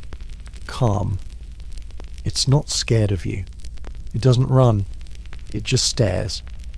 Like it's checking if you've died yet. You whisper, "Not today." It blinks. Then waddles off uninterested. This is the part they never wrote down in the manuals. The part they never painted in the posters. That out here? The rats run the show. They don't flinch at rifle fire. They don't fear gas. They don't mourn the dead. They feed on them. And they've had more to eat this month than you have. Harris used to say the rats had ranks, that the big ones were officers. He called one of them Colonel Whiskers. Swore it followed him from trench to trench. Swore it grinned every time it showed up. You laughed back then. Now, you understand. They don't just visit. They remember. They track you. They know which men sleep deepest, which pockets still have crumbs, which uniforms are too stiff to run. You've woken up with one sitting on your chest before, sniffing your mouth, like it was calculating risk. Your hand was inches from your knife. You didn't grab it, not because you were scared, because you were tired, too tired to fight a rat. You let it go, let it win. That's when you knew something in you had cracked. The next night, you saw one dragging a severed finger across the duckboards. Didn't even blink. You just stepped over it. That's what this war does. It changes the rules of disgust. You used to gag at spoiled meat. Now you eat bread moulded green and call it a gift. You used to kill rats on sight. Now you just ask them, "Where you headed?" Sometimes they answer, not with words, but with presence. They show up when something's about to die. A man coughing too hard, a wound that smells wrong, a silence that lasts too long. The rats come first, like mourners or vultures. You joke that they're smart, but deep down, you believe it, because they always seem to know. Last week a rat walked across your boots, paused, then curled up between your ankles. Didn't move for 20 minutes. You didn't either. Not because of the discipline, because something about it felt sacred, like you'd been chosen or warned. After that, the sergeant came down with fever, never got back up. You found the same rat 2 nights later, licking condensation off the butt of your rifle. Didn't stop when you spoke to it. You asked, "Do you remember him?" It didn't answer, but it looked, and that was enough. There's one beside you now. You don't move. You just watch. It's gnawing on something that used to be part of a shoe, or a toe. You don't ask. There are rules, unspoken, but clear. The rats don't hurt you. As long as you don't interfere, they don't flinch at corpses anymore. Neither do you. They arrive first after the shelling stops. Scout the damage. Check for heat. Check for softness. They know what to look for. You've seen them walk over legs to get to faces. They like the soft parts. They start at the lips, then the eyes, then the inside. You don't know how many dead men you've seen with their mouths half-eaten. And after a while you stop thinking of them as men. Just food. Just fuel. You sleep in spurts now. An hour here, 30 minutes there, but never deeply. Because the rats get bold when you're still. And bold rats bite. You know a guy lost a toe that way. Didn't feel it till morning. By then it was black, shriveled and chewed. Had to be removed. The medic said it was trench rot, but we all knew better. The rats knew he wasn't going to walk again. So they got a head start. You ask yourself sometimes, what makes them stay away? Are they waiting for your breath to slow? For your fingers to stop twitching? For your face to relax just enough to mean death? Do they smell fear or resignation? You wonder how many times they've come close, sniffed, paused, left, waiting for next time. Because there's always a next time. You see one now, near the dugout entrance. Eyes like dull marbles, whiskers twitching, waiting. You lock eyes, and for a second you swear you see recognition, like it knows you, knows your hide, your smell, your pattern, like it's saying, still breathing, next time then. You shift, it scurries off, and that's the rhythm now, not days or nights, not battles or letters, just rats. They're coming, they're going, You measure time by how often they visit, by how long they stay, by whether they watch from the corner or come right up to your pack. You joke about them with the others, but no one laughs, because we all know they'll outlast us. They'll walk these trenches when we're gone, when the uniforms rot, when the helmets rust, when the war becomes a story in a book no one finishes. The rats will still be here, and maybe, just maybe, they'll remember your name. It starts soft. It always does.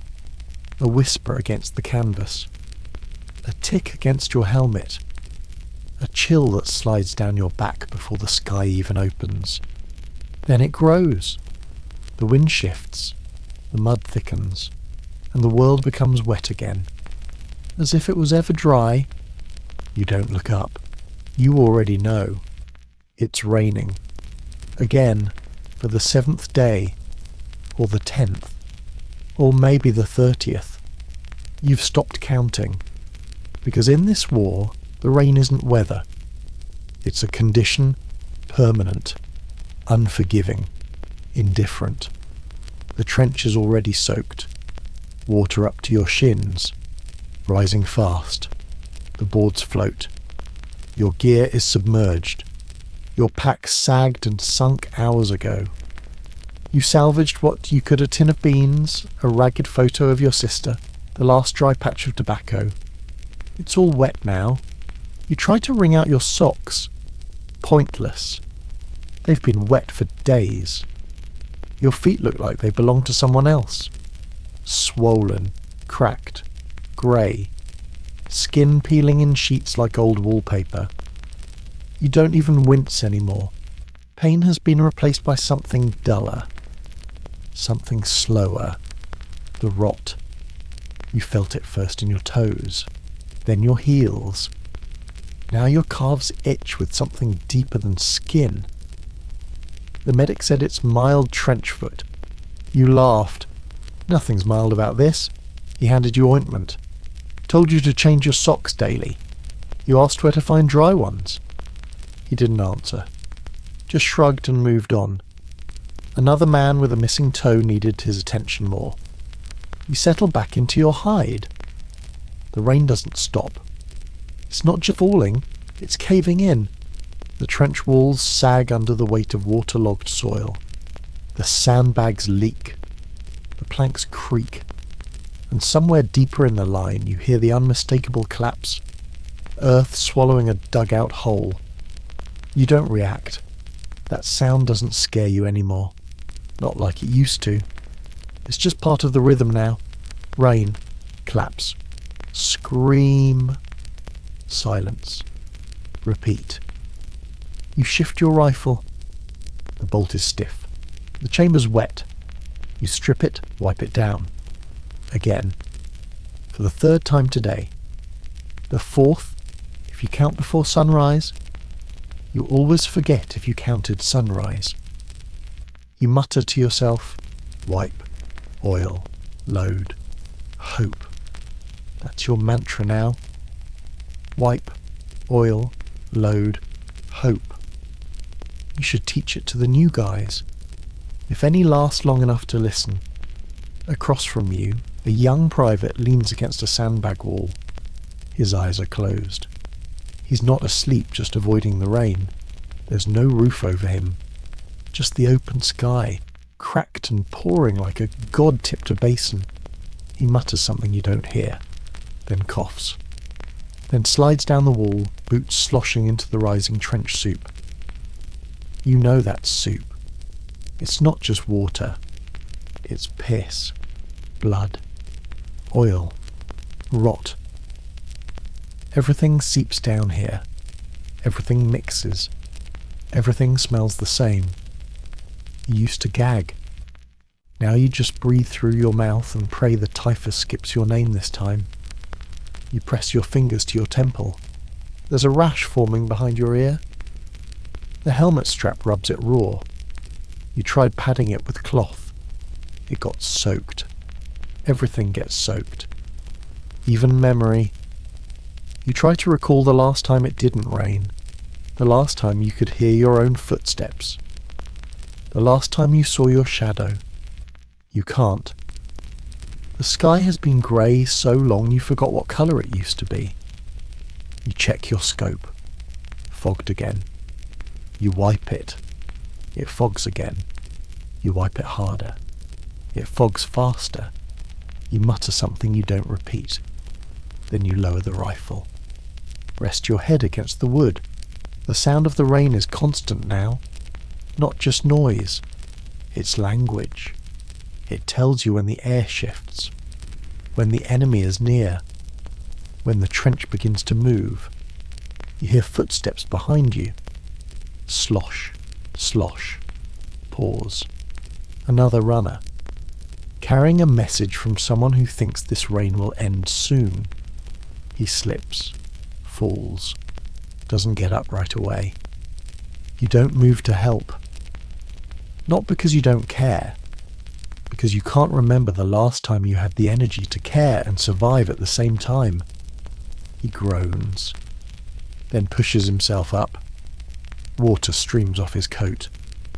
He moves on. You blink. Water drips from your eyelashes. The canvas above your sniper post has collapsed. Sodden, broken, hanging like skin off bone. You tear it down. No point pretending anymore. If the rain wants you, let it have you. Let it soak every thread. Let it chew your bones. Let it turn your boots into coffins. You press your back into the trench wall. Close your eyes. For a second. A minute? An hour? Time folds in the rain. You dream of a dry room. Wood floors. Fireplace. Silence. Then a crack of thunder shakes you awake. The wall beside you splits slightly. More water pours in. A helmet floats by. Empty. Probably. You fish it out. It's cracked. Dented. The line is missing. You toss it. Watch it disappear under the surface. Just like everything else. You whisper. Rain. Rot. Repeat. And the trench replies in echoes. You're elbow deep in a trench wall when the runner drops the satchel beside you. It lands with a wet thump. Leather straps caked in mud. Edges chewed by rain and rats. The flap flutters like a tired bird. Mail call. He doesn't even stop. Just throws it down and slogs off to the next post. No ceremony. No names called. Just a bag full of broken grammar and fading ink. You stare at it. Then keep digging. The wall is slumping again. Needs shoring up before it caves. You found 2 lengths of broken rifle stock to brace it. That's more urgent than news from home. Because news from home is never urgent. It's always late. By the time the letters get here, the sender has already moved on. Or died. Or forgotten what they wrote. It doesn't matter anyway. No letter can keep you dry. No postcard can keep your rifle clean. No Christmas parcel from a mother you haven't seen in years will dry the pus seeping through your socks. But still, when the work is done, you sit beside the bag. The flap creaks open. You dig through the e-bundle. Envelopes stick together. Some ink is smudged beyond reading. Some paper feels like it might disintegrate just from being looked at too hard. You find one with your name. Or, close enough. It says Private Jake Hallen. You're corporal now. But no one back home knew when it happened. There's a date in the corner. 5 weeks ago. Which means it was written before Harris died. Before the last offensive. Before the trench behind yours was swallowed by shell fire. You tear it open, gently. The paper is damp. The handwriting loops softly, feminine, measured. Your sister. You scan the lines. She talks about the bakery reopening, about ration cards, about a neighbour who lost his husband in some place she can't pronounce. She doesn't ask about the war. Not really. Just says, "I hope it isn't too cold where you are." You almost laugh. Then you feel the water in your boots shift as your foot twitches. Too cold? You've forgotten what warm even feels like. She signs it with a little heart. Drawn in pencil. There's a smudge over it. Maybe from the rain. Maybe from your thumb. Maybe from something else. You fold it carefully. Slip it into your pocket next to Harris's dog tags. You tell yourself you'll read it again later. You won't. No one does. That's the lie.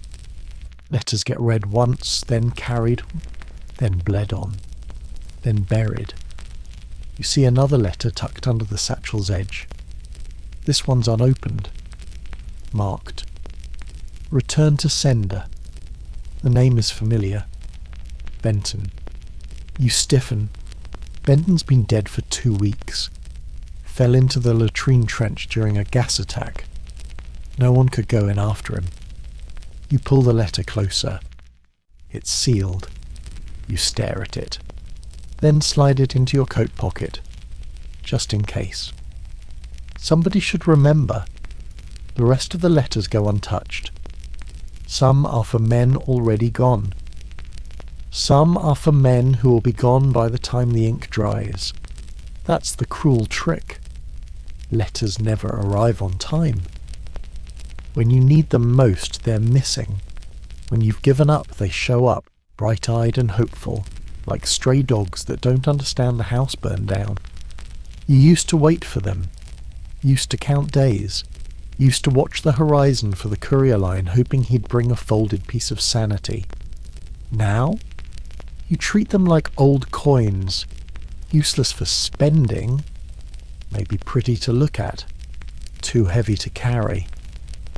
You remember one letter months ago, from a girl you almost married.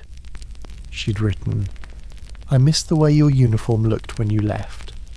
You didn't reply, because if she saw your uniform now, she wouldn't even recognize it. Stained, shredded, crusted in things you don't name anymore. The only thing holding it together is habit. You stare down at your rifle. It's propped across your knees. Still muddy. Still wet. Like everything else, the wind picks up. You tuck the letters tighter into your coat. Not for sentiment. For insulation. Paper's still drier than your skin. You hear a shot far off. Not close enough to duck. Not near enough to matter. Then rain again. Of course. You shift back into your hide. Same dirt. Same stench. Same waiting. The letter rustles in your pocket. You resist the urge to reread it. Not now. Not when the words might feel too soft. Not when they might remind you of something warm. Something you can't afford. Because softness doesn't last here. And if a bullet comes now, it won't care how poetic the last thing you read was. It won't care that someone out there still thinks you're whole. It'll just hit. And the letter will get blood on it. And the next guy will find it. Read it. Or toss it. Because even here, with death stitched into the seams of every breath, you're still just part of the mail. Another name in someone else's satchel. Day is for waiting. Night is for war. That's the rhythm out here. You'd think it would be the opposite, that men would want to fight in daylight, where they can see. But vision doesn't matter much in this place. Because when the sun drops, everything changes. You're in your hide now. Night has settled in. It didn't fall, it crawled, seeped down the walls, filled every space the day forgot. And with it came the sounds. Not artillery, not gunfire, not at first. The first thing you hear at night is breathing. Yours. The man beside you. The rats. The trench itself. Like the world is holding its breath and letting you hear its lungs work. Then come the whispers. Soft. Urgent. slurred with exhaustion. Messages passed along. Instructions. Last-minute prayers disguised as orders. You hear a match strike 3 holes down. Too loud. Too risky. It flares, then dies. A fool lighting a cigarette with a sniper scope waiting out there in the dark. You wait for the crack of a rifle. It doesn't come. Not tonight. You wish it had. It's easier when the danger is loud, straightforward, final. But the quiet? That's what eats you. Because the night teaches you to hear everything. The water shifting in the trench bottom. The flap of canvas. The drip of condensation off your rifle onto your coat. You hear your stomach gurgle and curse it. You hear your own heart beat and think it might give you away. The dark turns your body into a betrayer. You learn to control every sound, every shift of cloth, every creak of boot leather, every exhale. You think, if I breathe wrong, someone dies. Maybe you. Maybe Anders. Maybe the guy in the next hole who's never even told you his name. Night brings that kind of clarity. You hear movement downrange. Not much. A shuffle. A slide. Maybe just a bird. Maybe a German patrol. Maybe a sniper doing exactly what you're doing. Lying still. Listening. Waiting for one sound too many. You grip your rifle tighter. The wood feels colder than bone. The scope's got condensation on the lens again. You wipe it. The rag's damp. Everything's damp. Even the air feels like it's trying to drown you. You whisper, stay quiet. Not to the world. To yourself. Because the dark brings noise in your mind. Voices. Memories. The sound of Harris screaming when the shell took out his post. You didn't think a man could scream like that. Not without shattering something. But it didn't shatter you. It hardened you. You wish you could say otherwise. But truth is, the longer you live in this war, the less you feel things break. They just stop mattering. Out here, night is the real test. Because that's when the enemy doesn't come with flags and uniforms and boots. He comes quiet. Low to the ground. Mouth closed. Blade ready. Sometimes you hear him. Other times you just don't wake up. You check your surroundings. A moon tonight. Thin. Pale. Hung crooked over the edge of a dead tree line. It lights nothing. Just outlines your silhouette enough to make you nervous. You move deeper into the hole. Pull a rag over your helmet to kill the shine. You smell wet cloth and rust. You breathe shallow. Night brings rot too. Faster than day. You swear your boots started sprouting mould between dusk and now. You scratch your ankle. The skin there feels soft. Too soft. You stop. The sound is too loud. You wait. Nothing. Then far off the distant boom of artillery. Someone else's front. Not yours. But sound travels far at night. And war gets louder in the dark. Not because more happens, because you hear everything. And when the shelling finally hits your sector, it comes like thunder that forgot to announce itself. 1 second, stillness. Next, dirt, fire and pressure. You feel it before you hear it. Your ears pop. The trench shudders. You duck instinctively. Another shell closer. It lands behind the far parapet. You hear the scream. Short. Torn off midway. Then boots. Runners. Medics. Men yelling words that sound like noise more than commands. Cover. Down. Stretcher. Where's? Gone. You keep your head low. Not from fear. From habit, night has rules. And the first one is this. The man who moves first dies. You wait it out. The barrage lasts 6 minutes.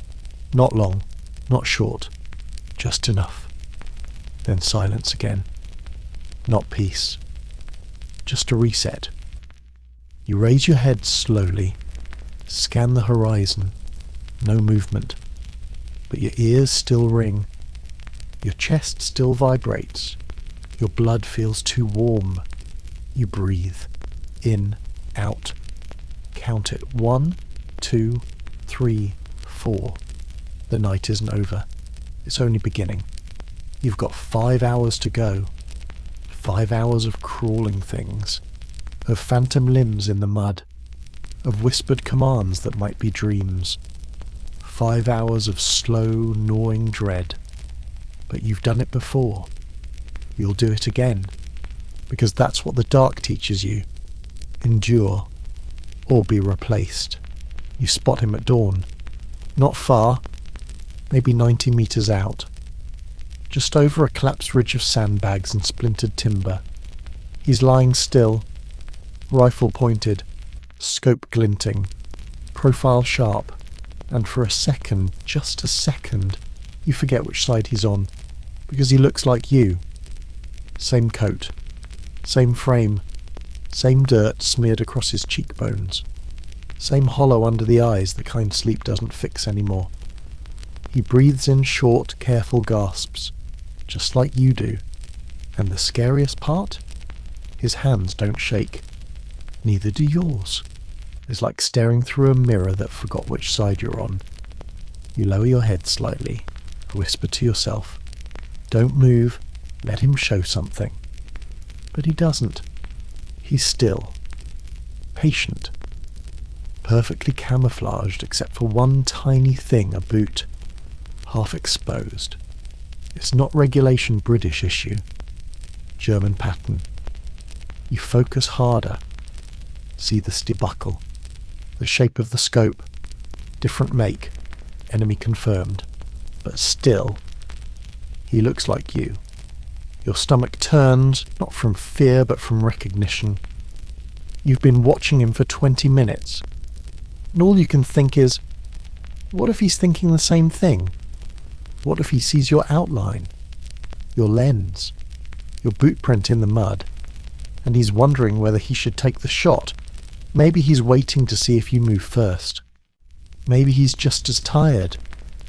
Maybe he's wondering if you're real or just another ghost in this rotting field of ghosts. It's easy to hate a uniform. It's harder when the face behind it looks like yours. You met a captured sniper once. A young Garcia, probably your age. Eyes red from sleep deprivation. Hands shaking from cold. You shared a cigarette with him before the MPs took him away. Didn't speak the same language. Didn't need to. You looked at each other, nodded once. Same trade. Same weight on the spine.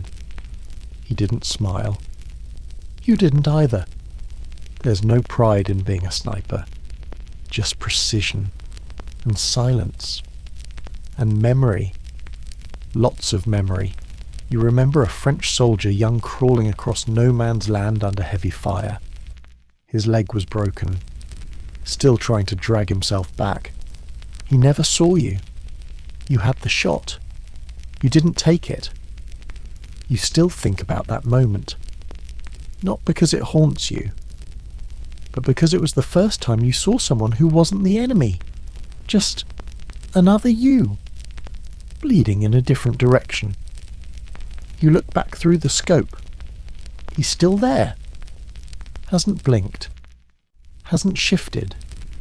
Wind steady. Visibility improving with the grey light. You should shoot. You have to shoot. That's the job. A clear target. No civilians. No guesswork. One pull, one twitch of the finger. He drops. No fanfare. No sound but the body hitting the ground and the bolt sliding back. But you wait. Because something in your gut hesitates. Something in your bones whispers, he's not a threat yet. You try to remember how many men you've killed. You don't know anymore. Some you remember by face, some by uniform, some by the way their bodies twisted when they dropped. But the ones you remember most clearly are the ones who looked at you, not at the last second, not in panic, but before the shot, like they knew, like they saw it coming, like they forgave you. You scan the man in your sights, still hasn't moved, still human, and you feel that ache in your chest, the one that says, this war didn't make monsters, it made mirrors, and you can't look into one without seeing what you've become. Your finger tightens, but the shot doesn't come. You lower the scope. Breathe. He hasn't seen you. Not yet. You don't know how long you'll hold your silence. Maybe 5 more minutes. Maybe the rest of the day. But you know this. You don't win anything by pulling the trigger. You don't end the war. You don't change the tide. You don't become a hero. You just leave another corpse behind for the rain to eat. You shift slightly in your hide, press your cheek against the stock, and whisper, not today. You forget what day it is, again. You woke up with your face in the mud and your name halfway out of your own memory. For a second, you weren't a sniper. You weren't in the trench. You weren't anywhere at all. Just a floating thought in a broken body, asking, where am I? It comes and goes now, that feeling. Not fear, not confusion, detachment. Like your body's still there, pulling the bolt, steadying the breath, sighting the target. But your mind gone. Slipped out the back. Took the long road home. Didn't leave a note. You sit in the hide. You hear the world around you. The drizzle. The faint clatter of boots. The gurgle of water sliding through the trench floor like blood through an artery. But you don't feel present. You see your hands. They don't feel like yours. You move them. They respond. Sort of. You're still here. Technically.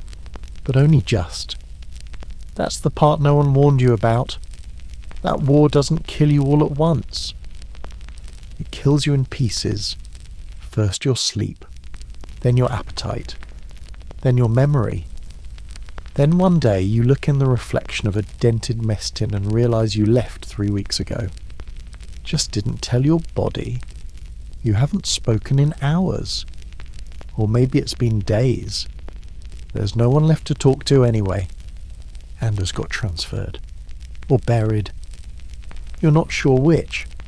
You whisper sometimes. Just to hear your voice. Just to prove you still exist. But even that feels performed. Like it's not you speaking. Just your body doing a thing it remembers. You think about your mother. Try to picture her face. All you see is a candle. The one she lit before you boarded the train. That's it. No eyes. No voice. Just flame. Your mind's gone quiet in places it used to be loud. You used to think in colour. Now you just think in grey. Used to dream in sound. Now when you sleep it's static. Nothing clear. Nothing sharp. Just noise and fog and moments that almost make sense. You remember talking to a chaplain once early in the war. He said something about the soul being the first casualty. You laughed then. Now you nod, because it's true. Your soul crawled out of your boots a month ago and didn't bother to explain itself. Now your body's just following orders on a delay. You eat because it's routine. You clean your rifle because you're supposed to. You take aim because there's nothing else left to do. But you don't care, not really. You haven't for a while. You stopped caring the day you walked past that kid they pulled out of the trench wall, the one who suffocated in his sleep. He'd been buried halfway through the night. They said he was still breathing when they found him. Then the wall shifted again. You heard the scream, then nothing. They left him there. Marked the spot. Moved on. So did you. Because what else is there? Grief? That's a luxury. Guilt? You already burned through your quota. Now there's just function. You function. Like a watch. Like a rat. Like a rifle. Wind, calculate. Distance, adjust. Enemy, shoot. Repeat. Repeat. Repeat. Your eye blinks without thinking. Your spine shifts without instruction. Your fingers twitch in patterns you don't remember learning. That's how you know you've changed. Because it's not you anymore. It's the version of you that stayed. The one who kept digging, kept aiming, kept breathing, even when the part of you that felt things packed its bag and left. You check your logbook. 6 notches since last week. Or maybe that was 2 weeks ago. Doesn't matter. The war doesn't keep track of your calendar. Only your position. Only your usefulness. You cough. Spit. Blood in it. You don't react. Just wipe your mouth. Another small thing breaking. You remember when that would have scared you? Now it just happens. Like rain. Like rot. Like time. A shell whistles in the distance. Far enough not to duck. Close enough to notice. You don't move. The dirt jumps behind you. Your ears ring. Still don't move. You blink again. Your cheeks against the stock. Your scope's fogged. You forgot to clean it today. Or yesterday. Or whatever day came before now. You exhale. And wonder, when did I stop being me? Was it after the first kill? The 5th? The night you cried so hard you threw up in your helmet and then wore it anyway? Or was it quieter than that? A moment between seconds. Between sips of cold coffee and flickers of shellite. Something small. Simple. Final. You don't know. You just know you're still here. But only because your body hasn't caught up yet. Your mind? It's somewhere else. Somewhere with warmth. And sleep. And silence that doesn't mean danger. And maybe, if you're lucky, someone who still says your name like it means something. You're lying flat again, mouth closed, eyes half-lidded, cheek pressed against the cold steel of your rifle. Still. Not from discipline. Not from fear. From habit. Because this is where you belong now. Not in a room. Not in a memory. Not in some far-off home that stopped waiting 3 months ago. But here, half buried, half awake, half forgotten. In the mud. In the ground. And it knows you. The ground remembers everything, every stumble, every scream, every body it swallowed without permission. It remembers Harris, Benton, Anders. All of them. Even you. Even though you're still technically breathing, you press your fingers into the dirt beside your elbow. Feel the texture. Familiar. Sticky. Alive in its own way. It's not just soil anymore. It's history. Blood. Ash. Gunpowder. Skin. All mixed. All pressed into a cold, permanent silence. You once thought the worst part of war would be the noise. The shouting. The shelling. The tearing. But it's not. It's the residue. The way every place you kneel feels like someone else already died there. The way the ground clings to you, not like an enemy, but like a witness. You shift your weight. Your hip aches. Too long on one side. Your ribs protest with a familiar throb. But you don't move much. Because when you move, you feel it again. The pull.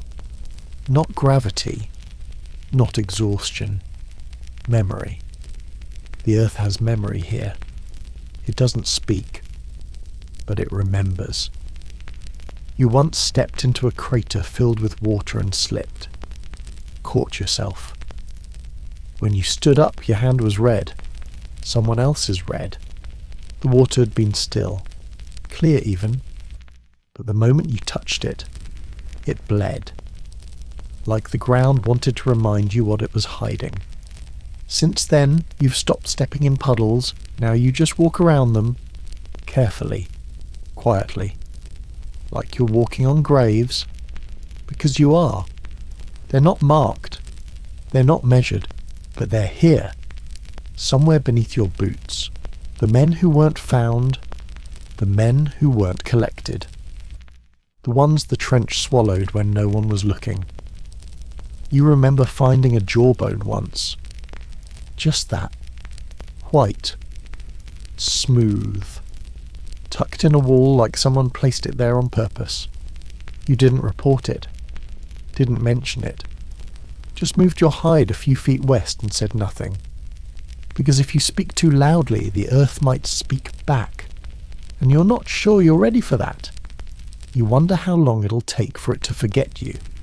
After the war, if you leave, if you're lucky enough to make it to the other side of the barbed wire, will the ground still hold your name? Will it remember the pressure of your body lying still for 12 hours at a time? The weight of your rifle? The shape of your boots? Will it whisper your story to the next soldier who steps in your place? You think about that, more than you should, because no one back home will understand this place. No one will smell it the way you do. No one will hear the ground breathe like you can. They'll talk about tactics, about strategy, about the flags that changed hands and the inches gained. But they won't talk about this, the soil, the stink, the silence, the way the ground takes everything and keeps it, like it's building something, a record, a memory, a weight. You shift again. Your hands are shaking, not from fear, just from depletion. Your canteen's empty. Stomach's hollow. But your pack is heavier than it was this morning. Not from supplies. From names. Letters. Dog tags. A list scribbled in pencil you're supposed to deliver if you make it out. You don't read it anymore. You just carry it. You feel the rifle shift under your arms. You realign. Check the scope. Clear. The wind has died. The rain's holding off. For now, you close your eyes, not to sleep, just to remember what it felt like to rest. And in that moment you think, maybe the ground won't forget me after all. Maybe someday, when this war is over, when the boots have gone and the trenches have filled and the birds have returned, someone will dig here. And the earth will whisper, not loudly, just enough.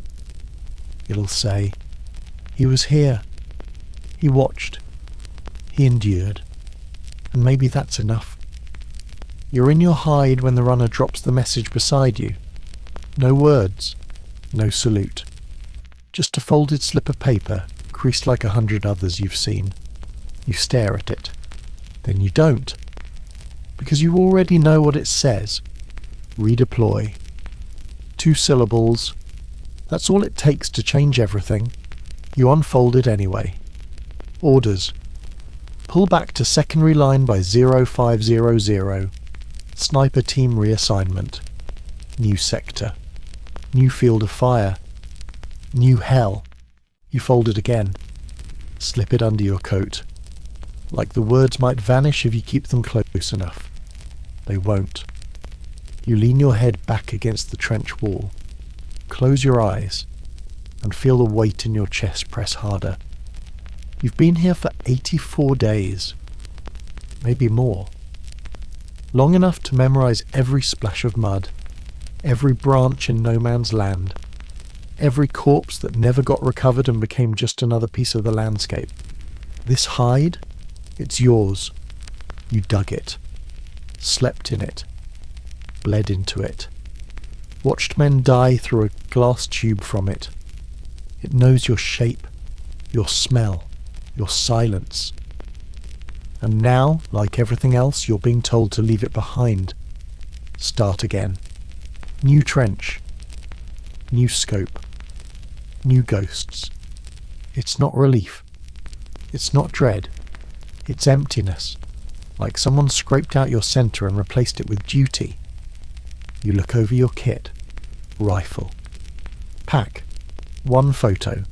2 letters. A tin of spoiled meat you've been pretending not to smell for 3 days. You start to gather. Slowly. No rush. Dawn's still a couple hours off. The others are already moving. You hear boots, muted voices, metal clinking in the dark, everything muffled, soft, like the war is trying not to wake the dead. You tie your blanket roll. Your hands move on their own. You don't think.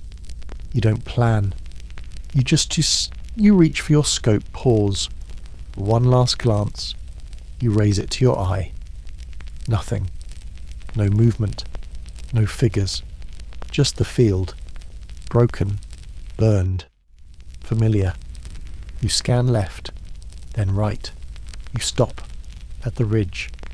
Where you saw the other sniper days ago. He's not there now, or maybe he never was. You'll never know. You pull back. Breathe. And whisper like a habit. Stay low. Breathe slow. Don't blink. You shoulder the rifle. Step out of the hide. Feel the mud grab your boots one last time. You half expect the trench to hold on to you. To tug your ankles and say, "Not yet." But it doesn't. It lets you go. And for a second you hate that. You pass the place where Harris used to stand on watch. The corner where Benton dropped his rations. The beam where someone carved a girl's name you never got to ask about. All of it fading behind you. You don't look back. Because what would be the point? You walk through the trench like a man underwater. Every step is soft, muffled, too slow and too fast at the same time. You reach the outpost checkpoint. A corporal nods, says something. You don't catch it. You nod back. Keep moving, over the parapet, into the next line. Same wood, same wire, different mud. They tell you where your new post is. North End. Overlooks a crossroads. High activity. High value, they say. You nod again. Shoulders heavy. Eyes burning. Your mind's already folding into the new coordinates. Already building a new hide in your imagination. New kill lanes.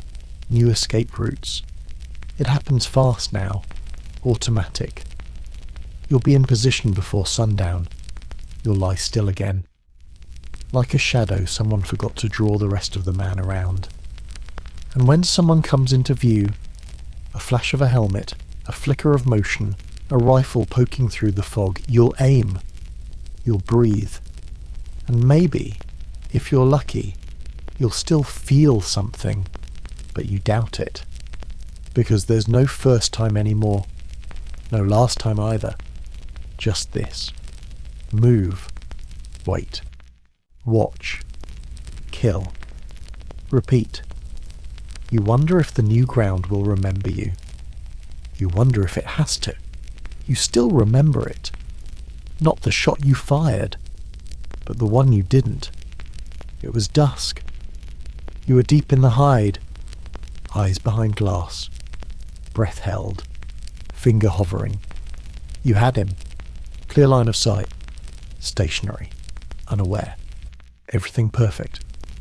Except you didn't. You couldn't. You don't know why. You just stopped. Watched him for another 5 seconds.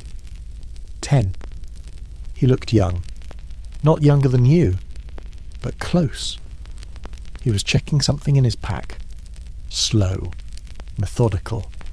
Maybe reaching for food, maybe for a photo. Maybe for a letter from home that got to him too late. You tracked him. Scope steady. You could have ended him, and you were supposed to. But instead, you blinked, lowered the rifle, waited. He moved on, disappeared into the mist. Gone. Like a breath you forgot to take. You didn't report it, didn't log it, just scratched your neck, said nothing, sat still until night fell. The silence felt louder than usual that evening, and now you think about him more than the ones you did shoot, because he lived, maybe, and in some twisted part of your brain that became a story. One you carry, one you tell yourself in the dark like a prayer you're not sure you deserve to say. Maybe he made it through. Maybe he went home. Maybe he carried his pack through the snow and onto a train and into a room with a bed that didn't smell like mould and wet canvas. Maybe he still remembers you too. Maybe he told someone, "I felt like I was being watched." Maybe that feeling followed him forever. Or maybe he died a week later, blew apart in a ditch, sniped from a tree line. Forgotten. You'll never know, but you hold on to the version where he lived, because it gives you something to keep. And in this war, there's not much of that left. You kept his life. That was your souvenir. No medal, no commendation, just an act of quiet disobedience. An invisible mercy. You never told anyone, but you think about it every time you line up another target. Because the shot you didn't take. It reminds you there was once a choice.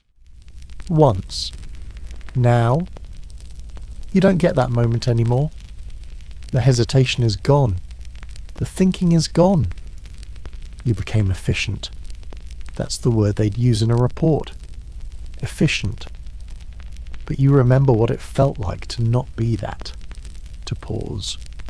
To wonder. To hold your breath. Not because the scope demanded it, but because your heart did. And that's what haunts you most. Not the bodies. Not the blood. The moment you stopped asking why. You lie still now, back in another hide, another trench. The wind hasn't moved in hours. The field ahead is empty. Quiet. Your rifle rests across your lap like it belongs there. You exhale through your nose. Slow, steady. And you whisper, "Maybe next time I won't take the shot either." But you know you're lying. The war doesn't care what you want. It only remembers what you do. And what you don't. Every morning you ask the same question. Am I still hidden? Because out here, staying alive isn't about skill. It's not about orders. It's not even about luck. It's about vanishing, staying small, staying silent, becoming part of the trench. The dirt, the wood, the stillness. You don't move fast anymore. You don't move at all if you can help it. Even blinking feels like a risk some days. You've covered yourself in burlap, canvas, mud, a shredded sack you found half buried under a corpse that's now too sunken to identify. The others look at you sometimes, those that pass your post, and for a second they don't see a man. They see a pile of rags, a discarded shape, something inhuman. You don't correct them. That's the point. Because out here, visibility is death. Snipers don't exist, not really. You don't walk openly. You don't wave. You don't yell across the trench. You observe. You breathe. You dissolve. And the longer you do it, the more it becomes who you are. There was a time you walked upright, back in training, before your first deployment, before you understood what this job really meant. Back then, you moved like a person. Now, you sink into your surroundings, you crawl, you freeze, you wait, and wait, and wait. Because sometimes being a sniper doesn't mean pulling the trigger. It means holding your breath for 23 minutes straight until your fingers go numb and your bladder aches and the sweat on your back freezes inside your coat. It means watching a man through your scope for so long that you forget why you're watching. You forget what you are. You forget you have a name. The only thing you remember is the rule. Don't be seen. You've watched birds land near you unaware. Rats crawl over your boots. You once had a beetle sit on your scope for 2 full minutes and you didn't flinch. That's how deep you've gone. Your stillness is no longer tactical. It's spiritual, a kind of disappearance. You wonder if someone did spot you, would they see? Not a soul, not even, just a covered in dirt and cloth and silence. They'd aim, fire, and afterward they'd ask, was that a person? You know what that means, though? It means you've done your job. You stopped being real a long time ago. You chose this. You made a deal. To trade your presence for survival. To give up warmth and movement and recognition in exchange for a few more breaths. A few more days. A few more clean kills. But the question creeps in now, louder each week. How long can you stay invisible before you forget how to be seen again? Before you want to be seen? Before the part of you that still remembers your reflection, your voice, your name, your laugh vanishes completely? You caught yourself in a mirror once. Not a real one. Just the back of a dented trench whistle polished enough to show shapes. And for a second you didn't recognize yourself. Not just the beard, the sunken cheeks, the cracked lips, but the eyes, like someone else had taken over. Someone quieter, someone colder. You looked away, fast, before it could confirm what you already knew. You're not gone yet, but you're fading, bit by bit, day by day, invisible to them, and now maybe invisible to you too. The wind picks up across the field. Your canvas flutters slightly. You grip the edge. Still. Stay still. One gust of fabric could give you away. One glint. One blink. One twitch. That's all it takes. Because for every hour you've stayed hidden, there's another man across the line, asking the same question. Where are they? Where are the eyes I can't see? And if you move first, you'll answer that question with your blood. So you freeze again.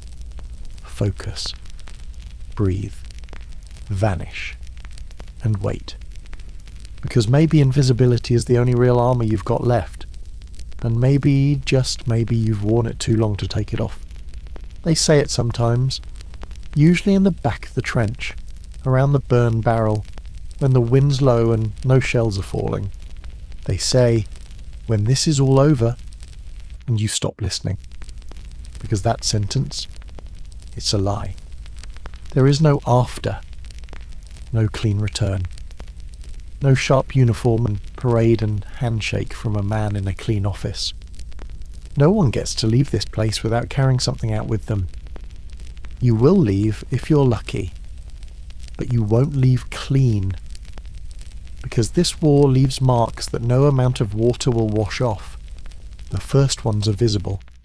Dirt in your hair, blood on your sleeves.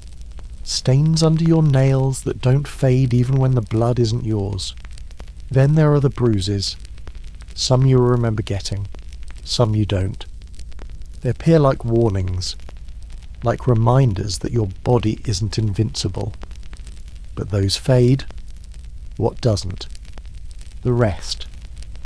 The weight in your joints. The way you flinch at thunder. The way you grip your cup too tight because part of you expects it to shatter.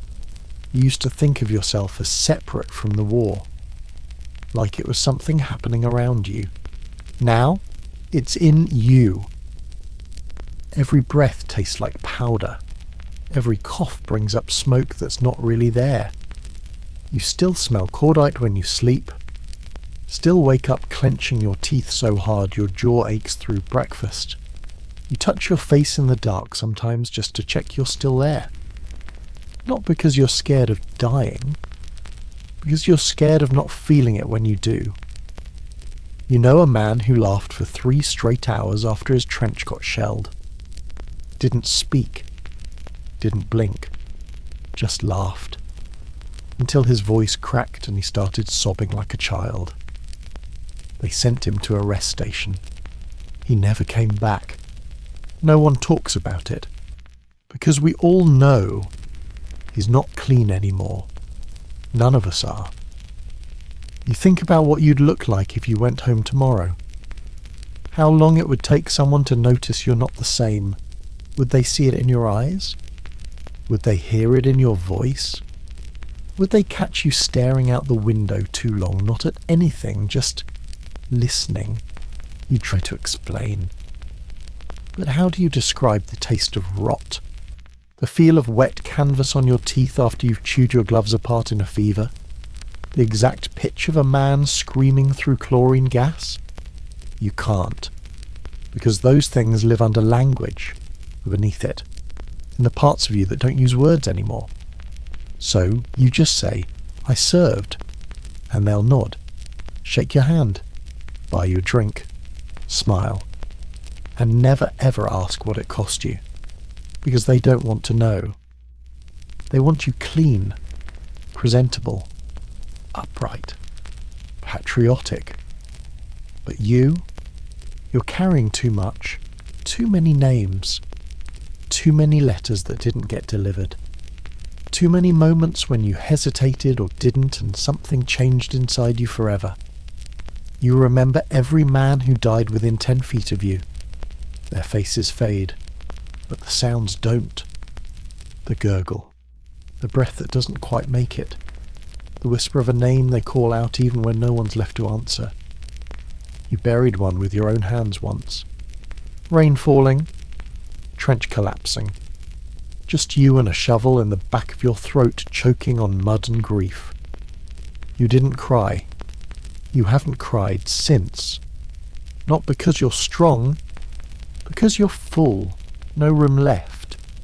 And now, when someone says, when this is all over, you smile, because you know the truth. This doesn't end. It echoes through your bones, your breath, your silence. And when you leave, you'll carry it, in your boots, in your coat, in your shadow. No medals big enough to hide it. No handshake firm enough to shake it off. Because war leaves residue, not on the skin, but under it. And no one gets to leave clean. It's not the shot that stays with you. It's the silence that follows. That hanging, breathless moment when the sound of the rifle fades, and there's nothing. Not birds, not wind, not orders barked from the line. Just a gap. Like the world stopped for a heartbeat. That's when it happens. That's when the weight drops in your gut. You see the shape go down. A figure folding in on itself like paper dropped in water. One moment, alive. The next, not. And your fingers still curled. Your cheek still warm from the stock. Your heart still doing the thing it's supposed to do. But everything else, still. The silence isn't relief. It's not satisfaction. It's not regret. It's recognition that something just ended. And it was you who ended it. The first time it happened, you flinched. Not because of the recoil, but because of what came after. That unbearable airless stretch of time where there was no noise and too much meaning. You wanted someone to say something, to break the spell. But no one did. No one ever does. Because that silence, it's yours. It belongs to you and the man who no longer breathes. It's a space you share for a second before his body cools and your rifle reloads. You don't talk about that moment with the others. They don't talk about theirs. Not because it's a secret. Because it's private, personal. A quiet kind of debt you don't discuss in public. There's protocol. Kill confirmed. Target down. Resume overwatch. But none of that matters. Not in the silence. Because the silence doesn't care about rank. Or reason. Or right. It just sits with you. Presses in. Fills the gaps between your teeth and your thoughts.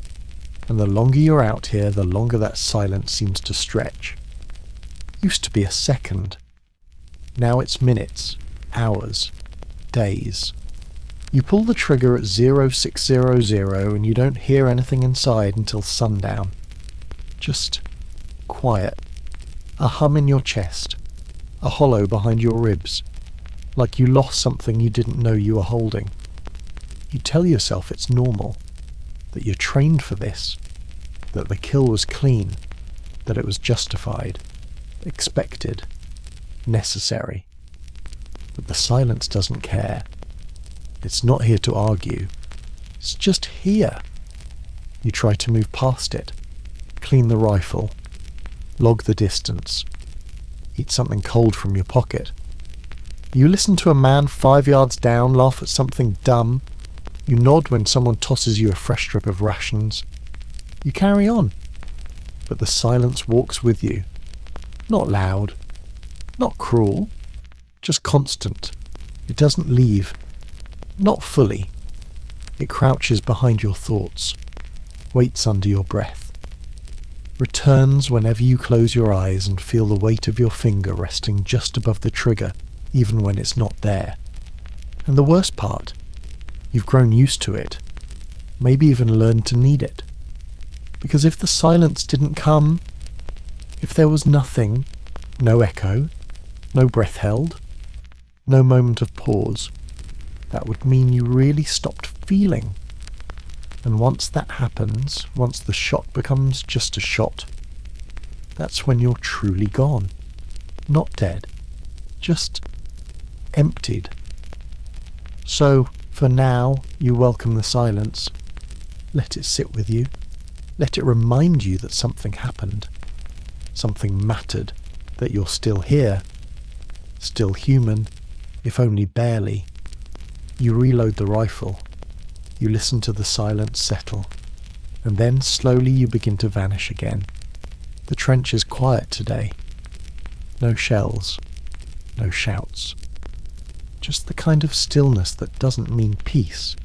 Just the temporary absence of noise. You sit against the wall, boots buried in mud so thick it sucks when you try to move. Your rifle rests across your lap like it's part of you now. An extension. Not a tool. Not a weapon. Just something your body knows how to hold. You look up. Grey sky. Always grey. Not storming. Not clear. Just the colour of waiting. And you think, nothing grows here. Not trees. Not grass. Not roots. Not hope. You've watched entire seasons pass through this without anything blooming. The rain falls. The wind howls. The frost comes and goes. But the ground stays the same. Dead. Churned. Exhausted. Like even the earth is tired of trying. You remember before the war, fields that went green in April, dust that kicked up in summer heat, gravel roads lined with weeds that clung to your boots in clumps. You'd complain about it then. Now, you'd give anything to feel that kind of life stick to your shoes. But here, there's nothing. The only things that grow in this trench are mould, rust and silence. You look at your hands, skin cracked, nails blackened. Knuckles raw from cold and friction and time. You once held a girl's hand with these. You once played cards. Once lit a match and passed it to a friend, and both of you laughed like boys.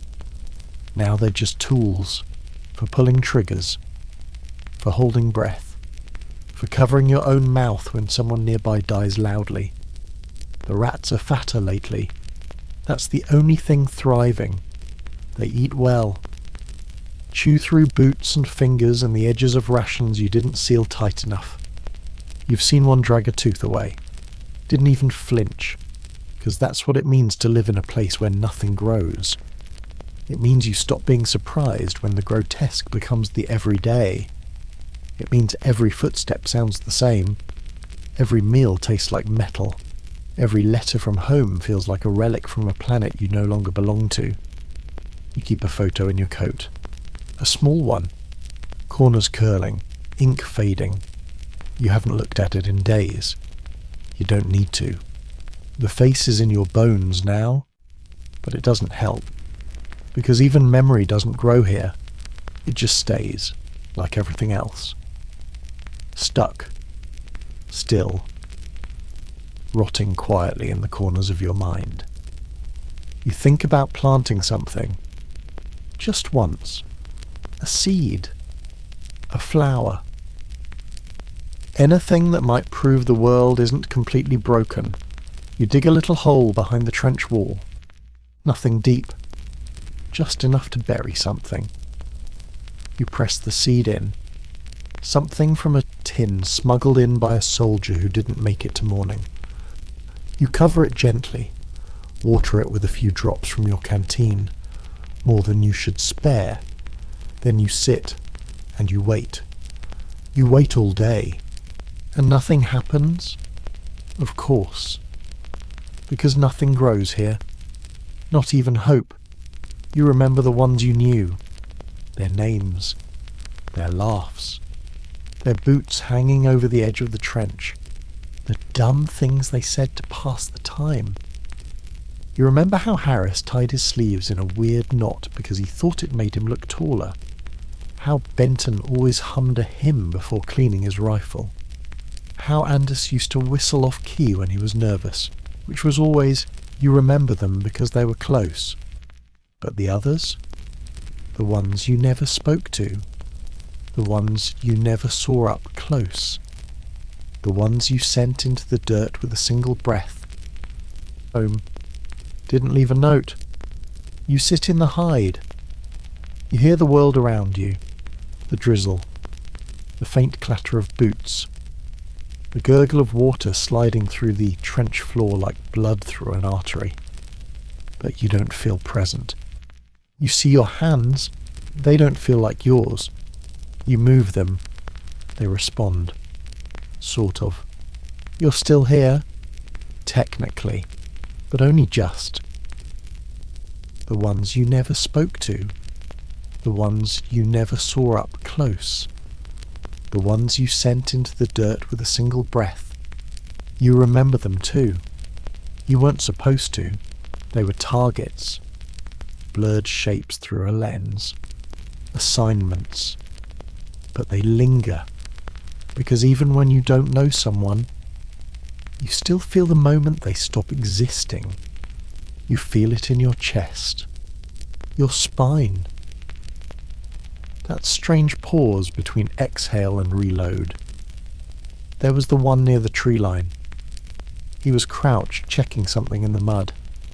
You watched for 4 minutes before taking the shot. You never saw his face.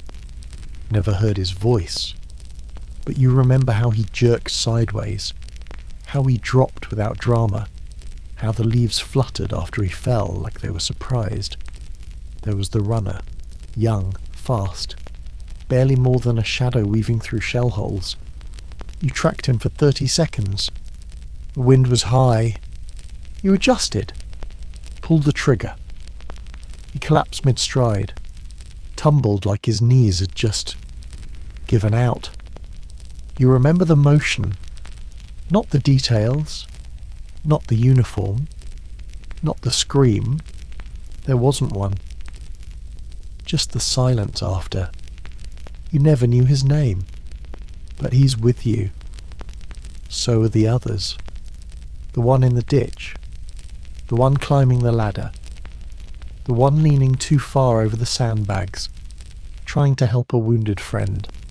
You didn't know them, but you watched them in their last moment. And that means something. It has to. Because if it doesn't, if those seconds don't mean anything, then what are you? A ghost? A machine? An executioner in the fog? You tell yourself it was necessary. It was war. It was survival. But that doesn't stop the remembering. If anything, it makes the remembering more real, because there's nothing else left of them. No letters, no graves, just that image, frozen in your mind, of a stranger falling like the world decided to erase them and chose you to hold the chalk. You tried not to look too long at first. After each kill, you'd lower the scope, refocus, distract. But now you pause, now you watch, not out of pride, not curiosity, out of obligation, because no one else will see them, and someone should, even if it's just for a second, even if it's just the back of their head as it hits the ground, even if it's just their hand going limp around a letter they'll never finish. You try to count how many. You can't. They blur. Faces match each other. Gestures overlap. Uniforms all turn the same colour after the rain. You've killed enough to know the weight won't go away. You just carry it better now. Or lower. Or deeper. You tell yourself it matters that you remember. But part of you knows that memory isn't enough. You don't know where they were from. What they loved. Who waited for them to come home. You only know the last few inches of their story. The final frame. The cut to black. And even now, when you wake at night with your eyes open and your body still, you sometimes see that moment playing out again. Different body. Same ending. You wipe your face. Tell yourself you're awake. But the image lingers. Always. The war doesn't end with silence.